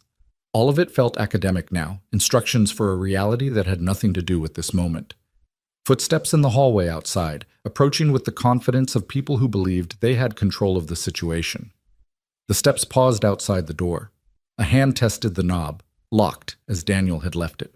"Office is secured," a voice said, probably into a radio. "Want me to breach?" A response too quiet for Daniel to hear. "Copy that." Moving to the next, the door exploded inward. Not a kick, not a shoulder charge, but actual explosive force that tore the lock mechanism right out of the frame. The door swung wide, smoke and splinters filling the air, and a man stepped through wearing tactical gear and holding a pistol that looked military grade. Daniel fired. The revolver's report was deafening in the enclosed space, the muzzle flash painting the room in stark white light for a fraction of a second. The bullet caught the man in the shoulder. Not center mass, not the kill shot Daniel had aimed for, but enough to spin him sideways and send his own weapon clattering to the floor. "Contact!" the man screamed into his radio. "Contact Northeast office. Suspect is armed." Daniel fired again, missed completely, the bullet punching through drywall somewhere behind the falling man. 3 rounds left. His ears were ringing, his hands shaking badly now, and there were still 2 more men somewhere in this building who now knew exactly where he was. The wounded man was crawling backward, trying to reach the hallway, leaving a blood trail on the dusty floor. Daniel stepped forward, kicked the man's dropped pistol away, then pressed his revolver against the man's head. "How many?" Daniel demanded. "How many people are in this building?" "3 of us," the man gasped. "Just 3. Plus you're already dead, you just don't know it yet." "Who sent you? Who's running this operation?" The man's laugh was more cough than humor. "You think I'm telling you anything? I'm not the one about to watch his kid die." Something dark and primal rose in Daniel then, something he'd never felt before. The absolute willingness to hurt another human being, to cause real damage if it meant protecting his son. His finger tightened on the trigger, pressure building toward that final ounce that would end this man's life. "Dad, don't!" Eli's voice, small and terrified from under the desk. "Please, don't!" The moment broke. Daniel pulled back, the revolver shaking in his hands. He wasn't a killer, couldn't be, wouldn't be, even now, even when every instinct screamed at him to eliminate the threat. He stepped back toward the desk, keeping the revolver trained on the wounded man. "Rebecca, check his pockets. Radio, phone, anything he's carrying." She emerged from behind the filing cabinet, moving stiffly but with purpose. The wounded man tried to resist, but between the shoulder wound and Rebecca's determination, he was quickly relieved of a radio, a cell phone, and a wicked-looking tactical knife. "Got it," Rebecca said, then paused, staring at the cell phone screen. "Daniel, look at this." He risked a glance. The phone showed a text message thread, the most recent entry time stamped just minutes ago. Target located Northeast office. Breach and secure. Priority 1 alive if possible, acceptable losses if necessary. Boss wants to handle disposal personally. Boss wants them alive, Rebecca read. That gives us leverage. Leverage for what? They're still going to... Gunfire ripped through the window, bullets punching through glass and drywall, forcing everyone to the floor. Someone was shooting from the mill yard, laying down suppressing fire while their companion was down. Smart tactics again, coordinated response, the kind of thing that came from actual training. "Office, report," a voice shouted from somewhere in the building. "Are you secure?" The wounded man on the floor stayed silent, probably hoping his partners would assume he was dead or incapacitated. Daniel grabbed the radio from Rebecca and made a decision that was either brilliant or suicidal. "Secure," he said into the radio, trying to deepen his voice, hoping the static would disguise any difference. "Target down. We're clear." A long pause, then, "Copy. Bringing the vehicle around. We'll load them and move to secondary location per boss's instructions." Daniel looked at Rebecca, saw the same desperate hope in her eyes that he felt. They'd bought time, maybe minutes, maybe less. But time was all they needed. Martinez's team had to be close now. He checked his phone, 11:24. The screen also showed 2 missed calls from a number he didn't recognize and a new text from Martinez. "ETA 15 minutes. Stay put. Heavy resistance expected." 15 minutes. They just had to survive 15 more minutes. More footsteps in the hallway, these ones running. The second man appeared in the doorway, weapon raised, and immediately processed the scene. His partner bleeding on the floor, Daniel with a gun, the obvious truth that the radio report had been a lie. Daniel didn't give him time to react. He fired his 3rd round, then his 4th in rapid succession. The first shot went wide again. He was a carpenter, not a marksman, and his accuracy dissolved under pressure. But the second shot caught the man in the leg, dropping him before he could return fire. "Stay down," Daniel shouted, advancing on the second man. "Drop the weapon or the next one goes through your head." The man hesitated, clearly evaluating whether Daniel had the stones to make good on the threat. Whatever he saw in Daniel's face must have convinced him, because the pistol clattered to the floor. "Kick it away, now!" The man complied, his face twisted in pain and rage. "You're making this so much worse for yourself, for your family. The boss doesn't like complications." "Who is the boss?" "Someone with enough money and power to disappear you and everyone you've ever met. You think the FBI can protect you? They couldn't protect her." He jerked his chin at Rebecca. 6 months we looked for her. 6 months she thought she was safe. Then we found her anyway, and we'll find you too." "Maybe," Daniel said, "but not tonight." He moved back to his defensive position, now holding his revolver, 1 round left, and covering 2 disabled opponents. The math had shifted in his favor, but there was still a 3rd man somewhere in the building, and presumably that man had heard the gunfire and knew things had gone wrong. The question was whether he'd press the attack or cut his losses and run. Daniel got his answer when smoke began seeping under the door. "No," Rebecca breathed. "No, they're not." The smell hit a moment later, not wood smoke, but something chemical and acrid. The 3rd man wasn't pressing the attack. He was burning them out. "Eli, out, now!" Daniel shouted, all attempts at concealment abandoned. His son scrambled from under the desk, coughing already as smoke filled the room. Rebecca grabbed the tactical knife from where she'd set it down and moved toward the window. But the gunfire from outside started again, pinning them away from that exit. They were trapped.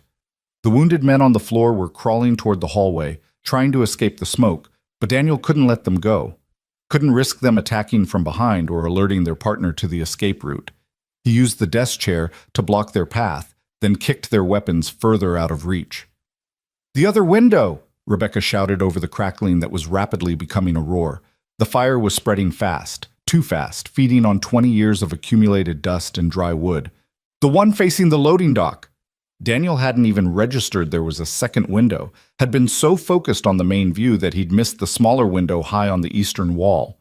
Rebecca was already dragging a filing cabinet under it, preparing to climb. "Eli first," Daniel said, helping his son onto the cabinet. The window was stuck, painted shut probably, but Daniel used the butt of his revolver to break the glass. Cold air rushed in, feeding the fire behind them, making the smoke swirl in violent patterns. "Go," he urged Eli. "Crawl through and drop down. We'll be right behind you." Eli hesitated for only a second, then squeezed through the window frame and disappeared.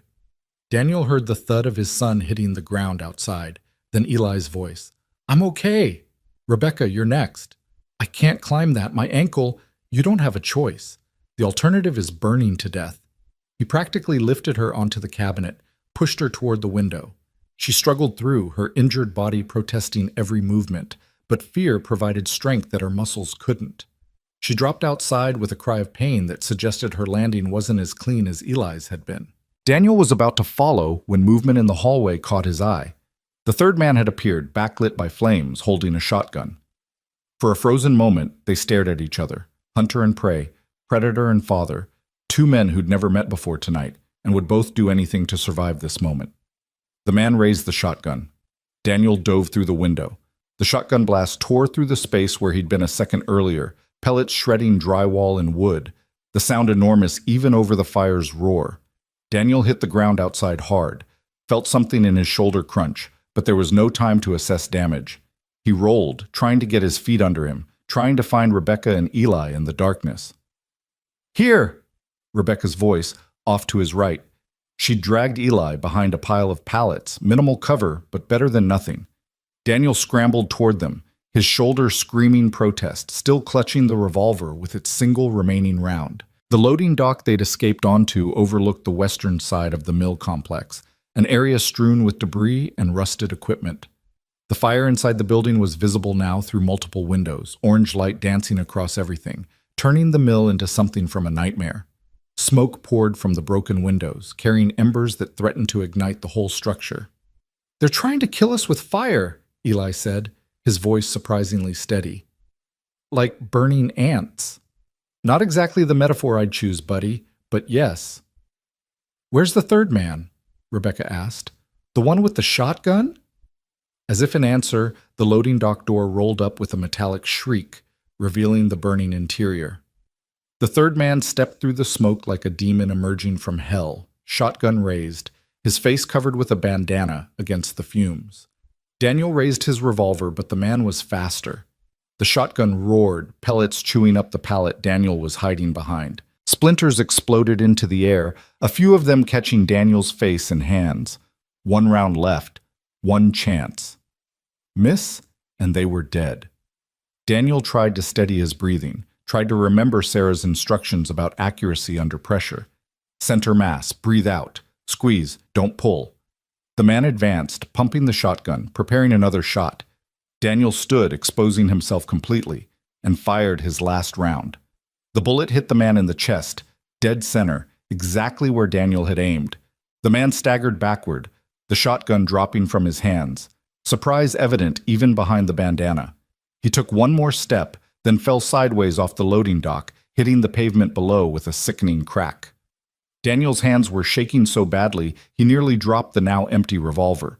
He'd just shot two men, maybe killed one, definitely killed any illusion he had about who he could become when his family was threatened. The carpenter who took extra care with doors had become someone who could pull a trigger without hesitation when necessary. "Is he dead?" Eli asked.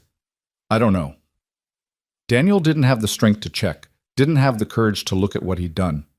"We need to move. The other two are still—" Sirens. Multiple sirens, approaching fast from what sounded like several directions. The beautiful, impossible sound of law enforcement response, of help arriving, of surviving long enough to be saved. "Martinez," Rebecca breathed. "She made it." Vehicle lights flooded the mill complex. Not just one or two, but at least a dozen, coming through the front gate, around the perimeter, blocking every exit. Tactical lights mounted on SUVs and vans illuminated the entire area like a football stadium. And over a loudspeaker, a woman's voice that could only be Agent Sandra Martinez. "FBI, everyone on the ground, hands where we can see them." Daniel set down his empty revolver carefully, then raised his hands. Rebecca and Eli did the same. For a terrifying moment, they were just targets in the light, vulnerable and exposed. praying that Martinez's team could tell the difference between victims and perpetrators. Then tactical teams swarmed the loading dock, agents in full gear shouting commands, securing the area. Someone grabbed Daniel, forced him face down on the concrete, zip-tied his hands behind his back. He didn't resist, didn't try to explain, just let it happen because resisting armed federal agents was a good way to get shot, even when you were innocent. "Clear!" someone shouted. "3 civilians secured. Loading dock area." "Civilian one is wounded," another voice, closer. "We need medical." Daniel couldn't tell who they meant, himself, Rebecca, or Eli.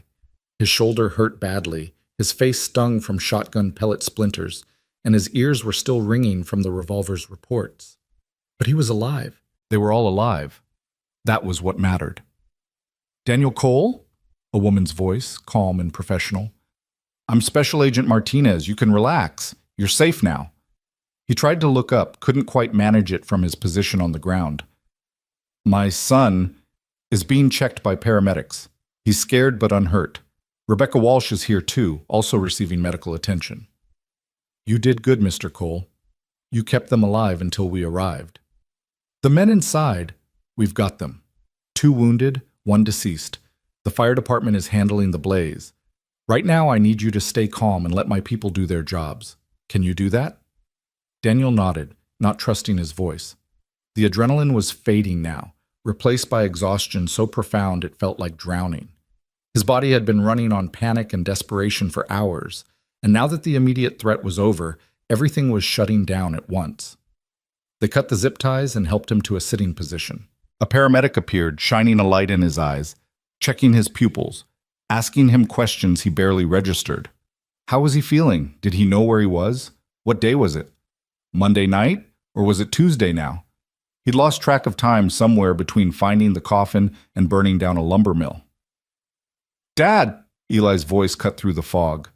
Daniel turned to see his son running toward him, a silver blanket wrapped around his shoulders, his face smudged with smoke and tears. "Dad, are you okay?" "I'm okay, buddy." Daniel grabbed Eli in a hug that probably hurt his shoulder, but he didn't care. His son was alive, was safe, was here. Nothing else mattered. "I'm so okay." "You shot that guy." "I know. He was going to kill us." "I know that too." Eli pulled back, looking at his father with eyes that seemed older than they'd been this morning. "Does that make you a bad person, killing someone?" It was the question Daniel had been avoiding asking himself, the moral equation he didn't know how to solve. He'd taken a life. Probably more than one, depending on how badly he'd wounded the first 2 men. That weight would stay with him forever, would color every moment going forward. But looking at his son's face, knowing that Eli was alive because of what Daniel had done, the answer became clear. "It makes me your father," Daniel said finally. "And a father protects his child. Always. Even if it costs everything?" Especially then. Martinez appeared beside them, flanked by 2 agents. Up close, she was younger than Daniel had expected. Maybe mid-40s, with dark hair pulled back in a practical ponytail and eyes that missed nothing. She looked at Daniel with an expression he couldn't quite read. "We need to debrief you," she said, "all 3 of you. But the short version first. How did you end up in a shootout in a burning lumber mill?" "Your timing was excellent, by the way," Daniel said instead of answering. "Another few minutes and we'd have been out of options. We pushed speed limits that are probably going to result in paperwork. Worth it, though." She gestured to where paramedics were loading Rebecca into an ambulance. "She's the one I've been looking for, the witness who disappeared. When you called, I knew we had to move fast." The men who took her, they said they work for someone called the Boss, someone with resources and connections. Rebecca thinks there are compromised people in law enforcement. Martinez's expression hardened. She's probably right. This trafficking ring has tendrils everywhere. It's why I brought my own team, people I trust absolutely. We're not involving local police until we know exactly who can be trusted. So what happens now? Now we secure the scene, collect evidence, interview witnesses. The 3 men we captured will face federal charges: kidnapping, attempted murder, arson, trafficking-related crimes. They'll spend the rest of their lives in prison if I have anything to say about it. And Rebecca? Goes into protective custody. Proper protective custody this time, Not the half measures we managed 15 years ago. I'm not losing another witness to these people. They'll come after her again, Daniel said. They don't give up. She told me that. Then we'll be ready. And with her testimony plus whatever we can get from the 3 we captured tonight, maybe we can finally take down the organization running this operation. Cut off the head, burn out the rot. Martinez paused. You and your son will need protection too, at least until we're sure there's no blowback coming your way. The thought sent ice through Daniel's veins. He'd been so focused on surviving the immediate threat that he hadn't considered the long-term consequences. These people knew his name, his address, his son's face. They'd threatened Eli once and failed, but that didn't mean they'd stop trying. For how long? He asked. I don't know. Weeks, maybe months. Depends on how the investigation unfolds. She must have seen something in his face because her expression softened slightly. I know it's not ideal, but it's better than the alternative. Which is? Spending the rest of your life looking over your shoulder, wondering when they'll strike. This way, we end it properly. We put them away and make sure they can't hurt anyone ever again. Daniel looked at Eli, saw his son watching the paramedics work on Rebecca, saw the way the boy's shoulders were hunched with exhaustion. They'd survived tonight, but at what cost? How many more nights like this would it take before they were truly safe? Okay, Daniel said. We'll do whatever you need. Good man. Martinez stood, preparing to return to coordinating the scene. One of my agents will take you to a safe house. Get cleaned up, get some rest. We'll start the formal debriefing tomorrow. She walked away, leaving Daniel and Eli sitting on the loading dock, wrapped in emergency blankets, watching federal agents swarm over a burning lumber mill like ants on a carcass. The fire department had arrived and was battling the blaze, their hoses sending arcs of water into the inferno. It would take hours to put out completely, and by then the building would be a total loss. We destroyed a lumber mill, Eli said, something like awe in his voice. We survived, Daniel corrected. That's all that matters. Mom would have been proud. The words hit Daniel like a physical blow, unexpected and overwhelming. Would Sarah have been proud? Or would she have been horrified that he'd exposed their son to such danger, that he'd chosen to help a stranger instead of keeping Eli safe and distant from any threat? But then he remembered what Rebecca had said earlier about how Sarah believed evil people were just broken, that you should stop them while still feeling compassion. Sarah would have helped Rebecca too, would have opened their home, would have called Martinez, would have done exactly what Daniel had done because it was the right thing to do. Yeah, Daniel said softly. I think she would have been. They sat in silence after that, watching the organized chaos of federal agents processing a crime scene. Eventually, someone came to collect them. A young agent who introduced herself as Miller and explained she'd be driving them to a safe house in Portland. The ride was quiet, both Daniel and Eli too exhausted for conversation, their minds still processing everything that had happened in the past 16 hours. The safe house turned out to be a nondescript apartment in a residential neighborhood, the kind of place nobody would look twice at. Agent Miller showed them inside, explained that the fridge was stocked and there were clean clothes in the bedrooms, then positioned herself outside the door like a sentinel. Daniel helped Eli shower first, washing smoke and fear from his son's hair, checking for injuries he might have missed in the chaos. Then his own shower, standing under water almost hot enough to burn, watching the mixture of blood and soot and smoke circle the drain. When he finally emerged, he found Eli asleep on the couch, still wrapped in a borrowed bathrobe that was several sizes too large. Daniel covered him with a blanket, then sank into the armchair opposite, his body finally giving up the fight against exhaustion. His shoulder throbbed where he'd landed wrong coming through the window.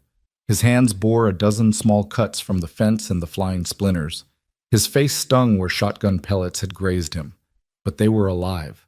Against all odds, against every reasonable expectation, they'd survived a night that should have killed them. His phone buzzed. He'd somehow managed to keep it through everything. A text from an unknown number. This is Rebecca. Martinez gave me your number. Thank you for saving my life. Again.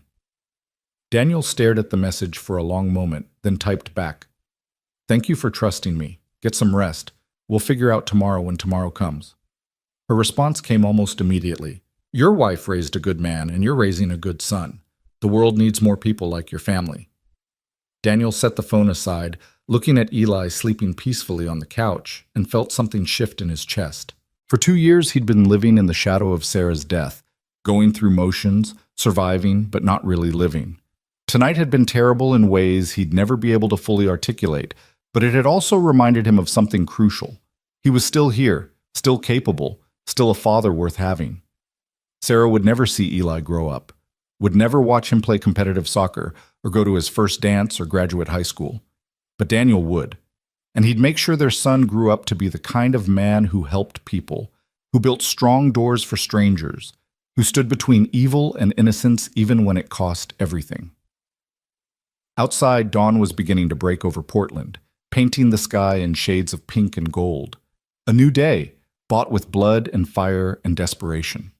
Daniel closed his eyes, let exhaustion finally claim him, and dreamed of doors that could never be broken and coffins that stayed empty forever. Daniel woke to the smell of coffee and the disorienting sensation of being in a place he didn't recognize. For a few heartbeats, he was lost, his mind still caught between the burning lumber mill and some half-remembered dream about Sarah standing in a doorway he couldn't quite reach. Then the events of the previous night came flooding back with the force of cold water, and he sat up too quickly, his injured shoulder protesting with a sharp spike of pain. "Easy, Dad," Eli's voice came from the kitchen area. "Agent Miller said you should take it slow. You've got bruised ribs and a separated shoulder." Daniel looked down at himself, discovered he was wearing clothes he didn't remember putting on, sweatpants and a t-shirt that were both slightly too large. Someone must have helped him change after he'd passed out. The thought of being that vulnerable, that unaware, sent a chill through him despite the apartment's warmth. "What time is it?" His voice came out rough, smoke-damaged. "Almost 11. Morning. You slept like 13 hours. 13 hours. Daniel tried to process that, tried to reconcile it with the urgency that had driven every moment of yesterday. But his body apparently had other ideas about what constituted priority, and unconsciousness had won out over vigilance. He stood carefully, testing his balance, and made his way to the kitchen. Agent Miller sat at the small dining table, laptop open in front of her, a radio earpiece visible in her left ear. She looked up as Daniel entered and gave him a professional nod.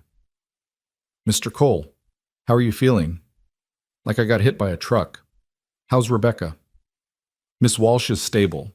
She's at a secure medical facility, being treated for dehydration, infections, and various trauma-related injuries. Agent Martinez says she's cooperating fully with the investigation." "And the men from last night?" Miller's expression went carefully neutral. "2 are in federal custody, recovering from their wounds under guard. The third, the one you shot on the loading dock, died en route to the hospital. Massive internal bleeding from the chest wound." The words hit Daniel with unexpected force. He'd killed someone, not wounded, not injured, but actually ended a human life. He'd known it was likely, had seen the man fall, but having it confirmed was different, final, irreversible. "Dad?" Eli was watching him with concern. "You okay?" "Yeah, buddy, just processing." Daniel accepted the coffee cup his son handed him, grateful for something to do with his hands. "So what happens now?" "Agent Martinez wants to debrief you both this afternoon," Miller said. "She's coordinating with the district attorney's office on charges against the 2 surviving suspects. Their cooperation will determine how this plays out." "Are they talking?" "One of them is. The other is lawyered up. But the one who's talking, the first man you shot, with the shoulder wound, he's giving up names, locations, operational details. Apparently facing life in prison makes people reconsider their loyalty." Daniel sipped his coffee, trying to feel something about that information. Relief, maybe, or satisfaction that the investigation was progressing. Instead, he just felt hollow, like something fundamental had been scooped out of him during the night and not replaced. "There's something else you should know," Miller continued. "The local media has picked up the story. Fire at the old lumber mill, FBI involvement, shots fired. They don't have names yet, but they're speculating about organized crime, drug operations, all sorts of theories. But they don't know about the trafficking angle. We're keeping that compartmentalized for now. The fewer details that leak, the better for the investigation." She paused, seeming to choose her next words carefully. "But Mr. Cole, you should prepare yourself. Your involvement will eventually become public knowledge. Self-defense shooting, even a justified one, tends to attract attention. The thought of reporters, of cameras, of having to explain over and over why he'd killed a man made Daniel's stomach turn. He just wanted to help Rebecca, to do the right thing. He hadn't signed up for becoming a public figure or a cautionary tale or whatever the media would make him into. "Can we go home?" Eli asked quietly. "After the debrief, I mean. Can we go back to the cabin?" Miller and Daniel exchanged a glance. "The cabin isn't safe right now," Daniel said gently. "The people who came after us know where we live. Until Agent Martinez is sure we're not in danger, we need to stay somewhere they can't find us." "So we're in hiding. We're in protection. There's a difference." "Is there?" Eli's voice carried an edge Daniel hadn't heard before, something brittle and angry lurking beneath the question. "Because it feels like we're prisoners, like we did something wrong. We didn't do anything wrong. Then why does it feel like we're being punished?" Daniel didn't have a good answer for that. His son was right. They were the victims here, had risked everything to save someone who needed help, and now they were the ones confined to a safe house, separated from their home and their normal lives. There was an injustice to it that Daniel couldn't quite articulate but felt deeply. Agent Miller cleared her throat. "For what it's worth, Eli, you and your father are heroes. What you did yesterday saved Rebecca Walsh's life and potentially prevented dozens of other people from being trafficked. The FBI doesn't throw that word around lightly, but it applies here." "Heroes don't usually have to hide," Eli muttered, but some of the anger had drained from his voice. "No," Miller agreed, "but they also don't usually have to face the kind of enemies you're dealing with. This organization is sophisticated, well-funded, and extremely dangerous. We're not keeping you here to punish you. We're keeping you here because we don't want to find you buried in the woods like we almost found Rebecca." The blunt words hung in the air, impossible to argue with. Eli subsided into silence, and Daniel squeezed his son's shoulder in what he hoped was a comforting gesture. They spent the rest of the morning in a strange limbo, not quite free, but not quite imprisoned, waiting for Martinez to arrive and begin the formal debriefing process. Daniel tried to distract himself with television, but every news channel seemed to be running stories about the lumber mill fire, and he couldn't stomach watching speculation about events he'd lived through. Eli retreated to one of the bedrooms with a book, and Daniel was left alone with his thoughts, which was possibly the worst company he could have kept. His phone rang around 1 in the afternoon. Unknown number, but Daniel answered anyway, half expecting it to be Martinez. "Mr. Cole?" A man's voice, smooth and cultured, with an accent Daniel couldn't quite place. "I hope I'm not catching you at a bad time." Every instinct Daniel had screamed danger. "Who is this?" "A concerned party. Someone with a vested interest in recent events. I wanted to extend my congratulations on your survival last night. Quite impressive for a carpenter." Daniel's blood ran cold. He glanced at Agent Miller, who was suddenly alert, her hand moving toward her weapon. "How did you get this number?" "Please, Mr. Cole, I have resources you can't imagine. Your phone number is the least of what I know about you. Your social security number, your late wife's medical records, your son's school transcripts, the balance in your checking account. Should I continue?" "What do you want?" "Straight to business. I appreciate that." The man's voice carried a smile Daniel couldn't see but could definitely hear. "Here's the situation. You've caused me significant inconvenience. 3 of my employees are now in federal custody, one of them dead by your hand. A lucrative operation has been disrupted. And worst of all, you've given the FBI access to a witness I spent considerable resources tracking down and eliminating. Rebecca's alive, and she's going to testify against you and everyone you work with." "Is she?" "We'll see about that. Federal witnesses have a way of developing cold feet. Accidents happen. Memories fail. I'm very patient, Mr. Cole, and I have a very long reach." Daniel's hand tightened on the phone. "If you're calling to threaten me, I'm calling to offer you a choice. Here's how this works. You convince Ms. Walsh to recant her testimony. You tell the FBI that you were mistaken about the events of last night, that perhaps you overreacted to what was actually a misunderstanding. You make this problem go away, and I'll make your problems go away. You and your son can return to your normal lives. No more safe houses." No more looking over your shoulder. No more danger. And if I refuse, then I'll demonstrate exactly how little protection the FBI can actually provide. Do you know how many people work at your son's school? How many of them have access to the building after hours? How many routes there are into that cabin you call home?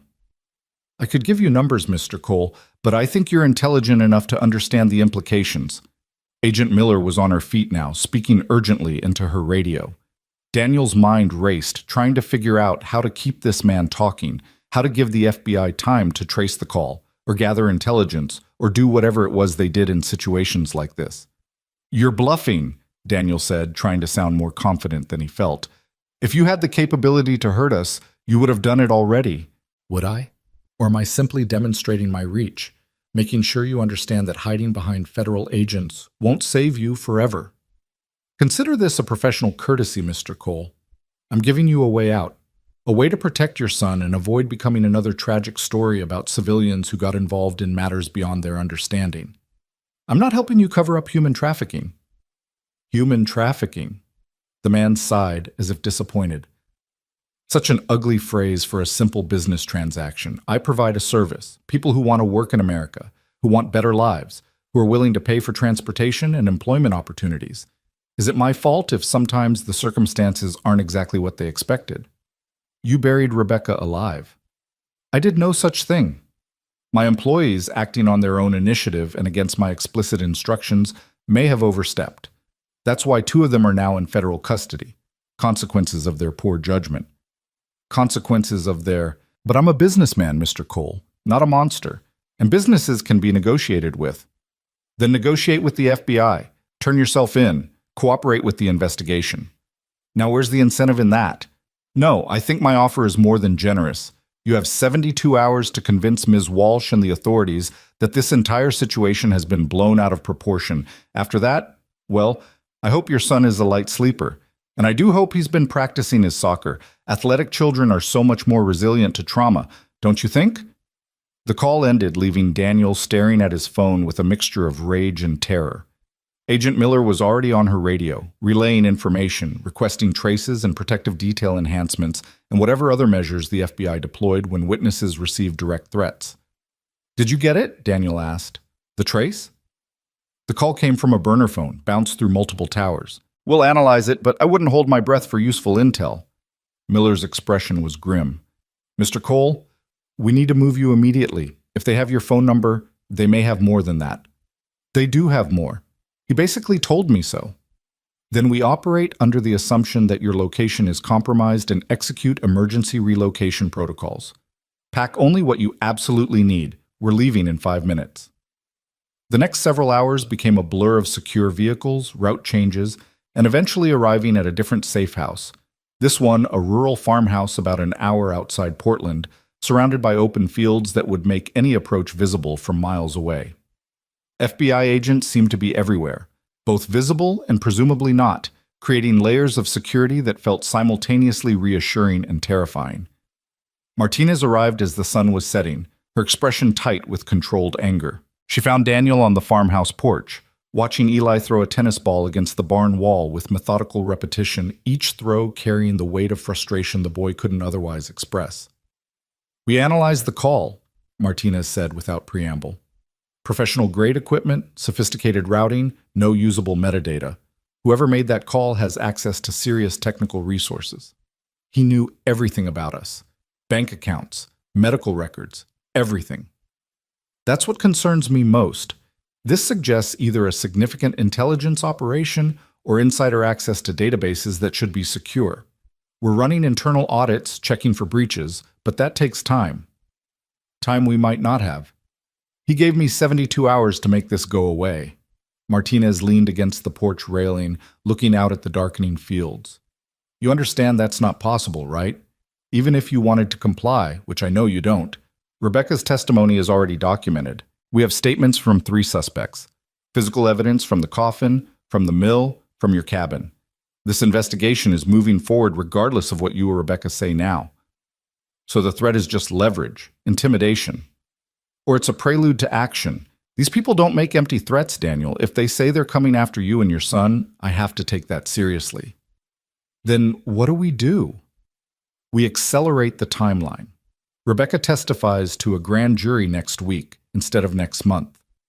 We prosecute the two suspects we have in custody immediately, squeeze them for more information, and we keep you and Eli in protective custody until we've dismantled enough of this organization that retaliation becomes prohibitively risky. How long will that take? Honestly, I don't know. Could be weeks, could be months.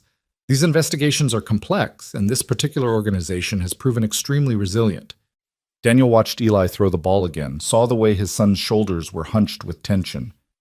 He's 11 years old. He should be worried about homework and soccer practice, not whether someone's going to hurt him because his father tried to help someone. You did help someone. You saved Rebecca Walsh's life. That counts for something. Does it? Because right now it feels like I've destroyed my son's childhood and painted a target on both our backs. Martinez was quiet for a moment, then turned to face him fully. 15 years ago, I was a junior agent working my first major case. The trafficking ring we busted was one of the ugliest things I'd ever encountered. Women and girls being moved across state lines, promised jobs, and given slavery. We arrested about 40 people, but we knew there were more. Higher-ups who were insulated, protected, unreachable. And I made it my mission to keep tracking them. I transferred to the task force, spent years building cases, protecting witnesses, trying to chip away at this network. But they're like Hydra. Cut off one head, two more grow back. So when I got your call last night, when I realized Rebecca Walsh was alive after 6 months of thinking she was dead, it felt like maybe, finally, we could strike a real blow against these people. You're saying my involvement matters to your investigation. I'm saying your involvement might be what finally brings these people down. Rebecca's testimony, combined with what we're getting from the two in custody, is painting a picture of an organization that's bigger and more sophisticated than we'd realized. We have names now. Bank accounts, safe houses, transportation routes. This is the kind of intelligence breakthrough that can dismantle an entire operation. And all it cost was my sense of safety and my son's innocence. I know that's not fair. I know you didn't ask for any of this, but sometimes the world demands things from us that we never wanted to give. Martinez glanced at Eli, who was still throwing the ball with mechanical precision. He's strong, both of you are. You'll get through this. You can't know that.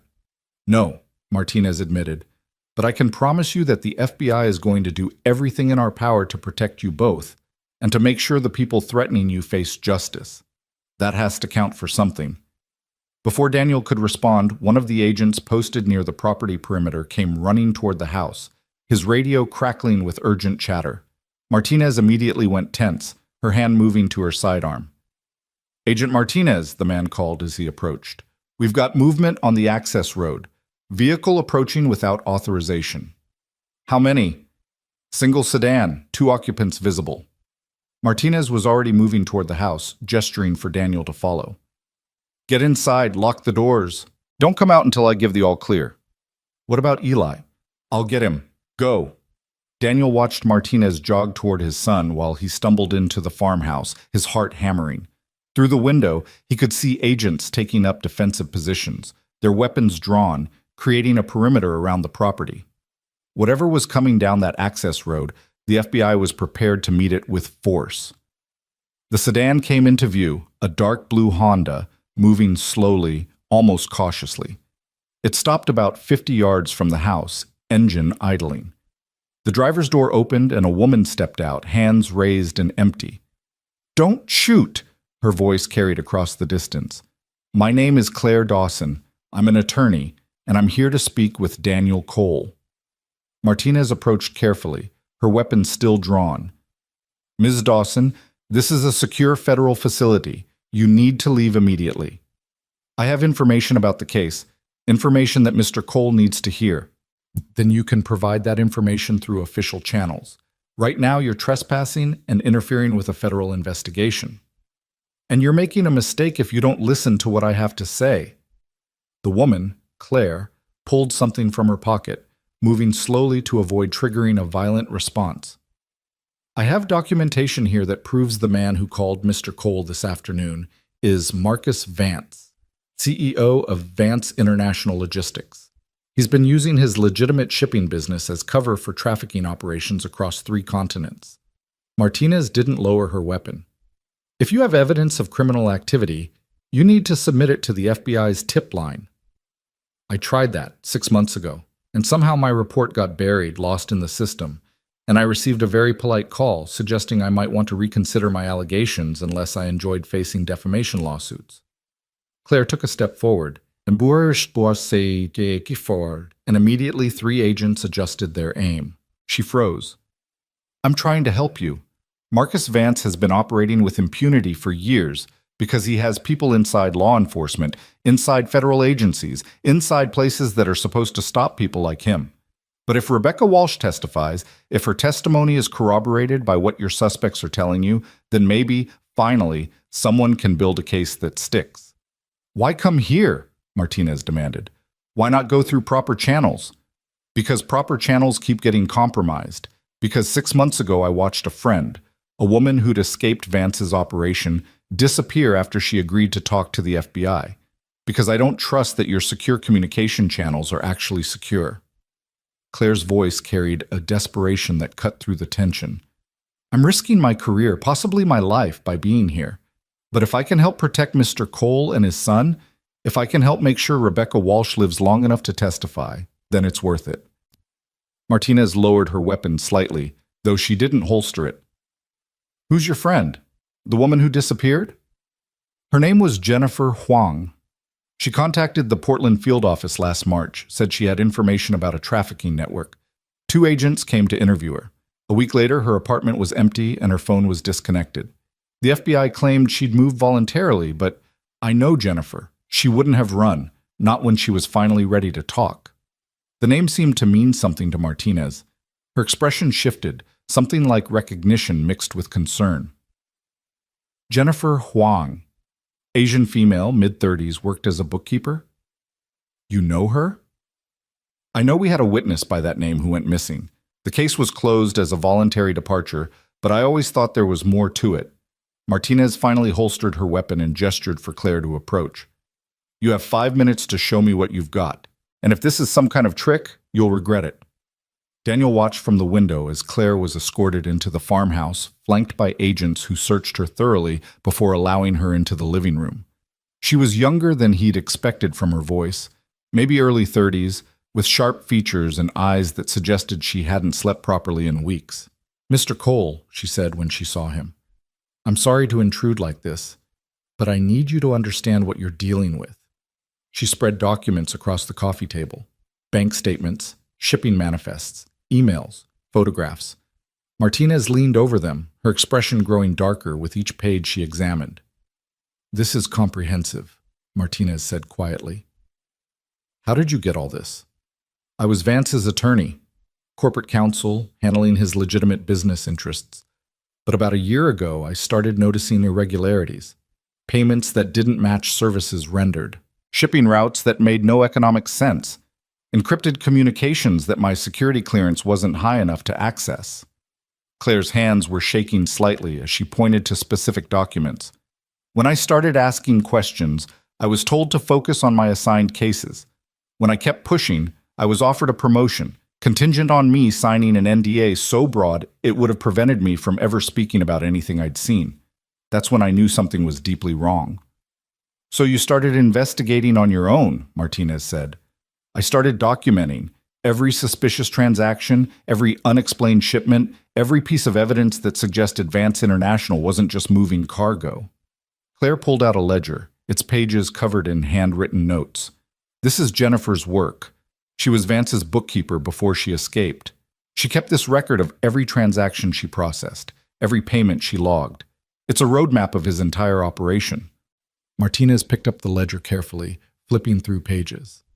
If this is authentic, it's authentic. Jennifer was meticulous. She knew she'd need proof if she ever found the courage to speak up.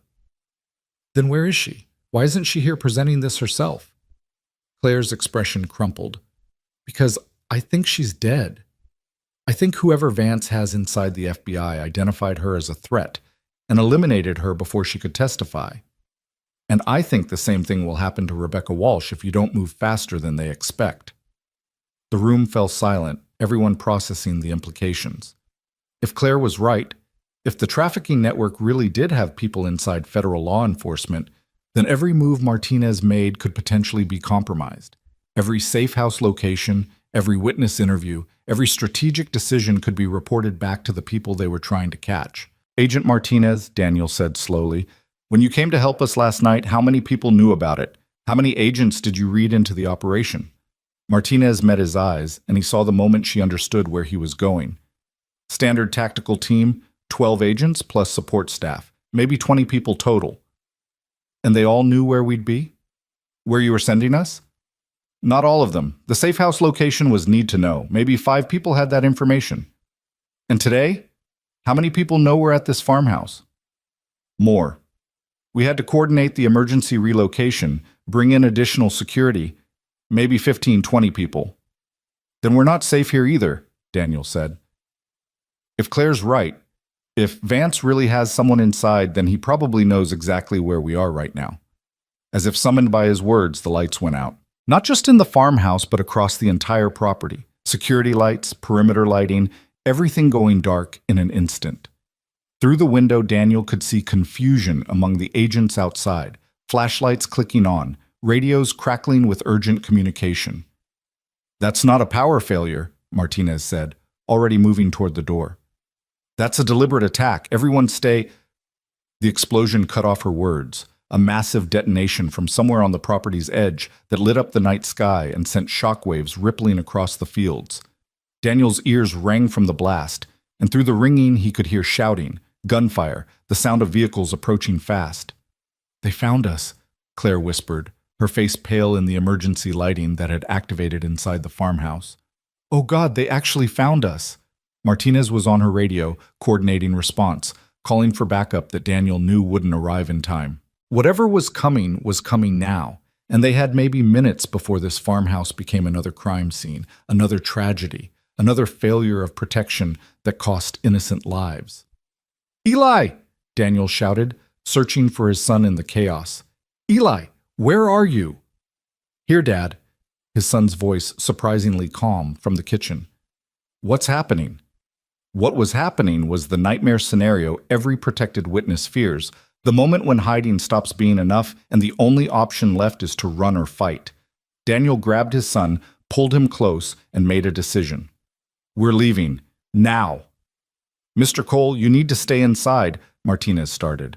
Staying inside didn't help Rebecca when they buried her. It didn't help Jennifer Huang when she disappeared. And it's not going to help us when whoever's attacking this place comes through that door. Daniel looked at Claire. You have a car. Yes, but then that's our exit. Martinez, you can come with us, or you can coordinate your defense here, but my son and I are not sitting still to become targets. For a moment he thought Martinez would refuse, would order them to stay, would try to enforce some kind of federal authority that meant nothing when people were actively trying to kill you. But then another explosion rocked the property, closer this time, and she nodded sharply. Go. Take the back exit, cut through the cornfield to where Ms. Dawson's car is parked. I'll buy you time. Agent Martinez, go, Mr. Cole. And when you're clear, call the number I'm about to give you. It's my direct supervisor, someone I trust absolutely. Tell him everything.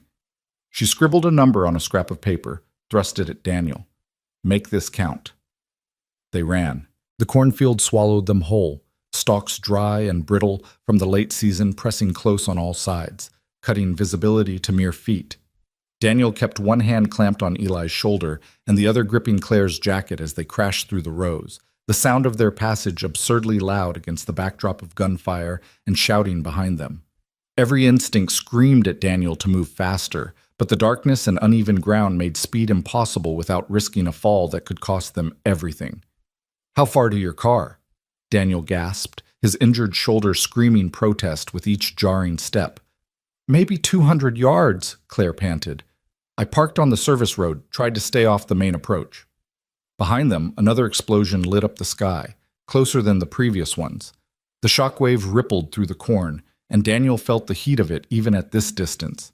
Martinez was buying them time, but time was measured in seconds now, not minutes. They burst out of this cornfield onto a narrow dirt road, and there was Claire's Honda, exactly where she'd left it, She fumbled with her keys, hands shaking so badly she dropped them twice before managing to unlock the doors.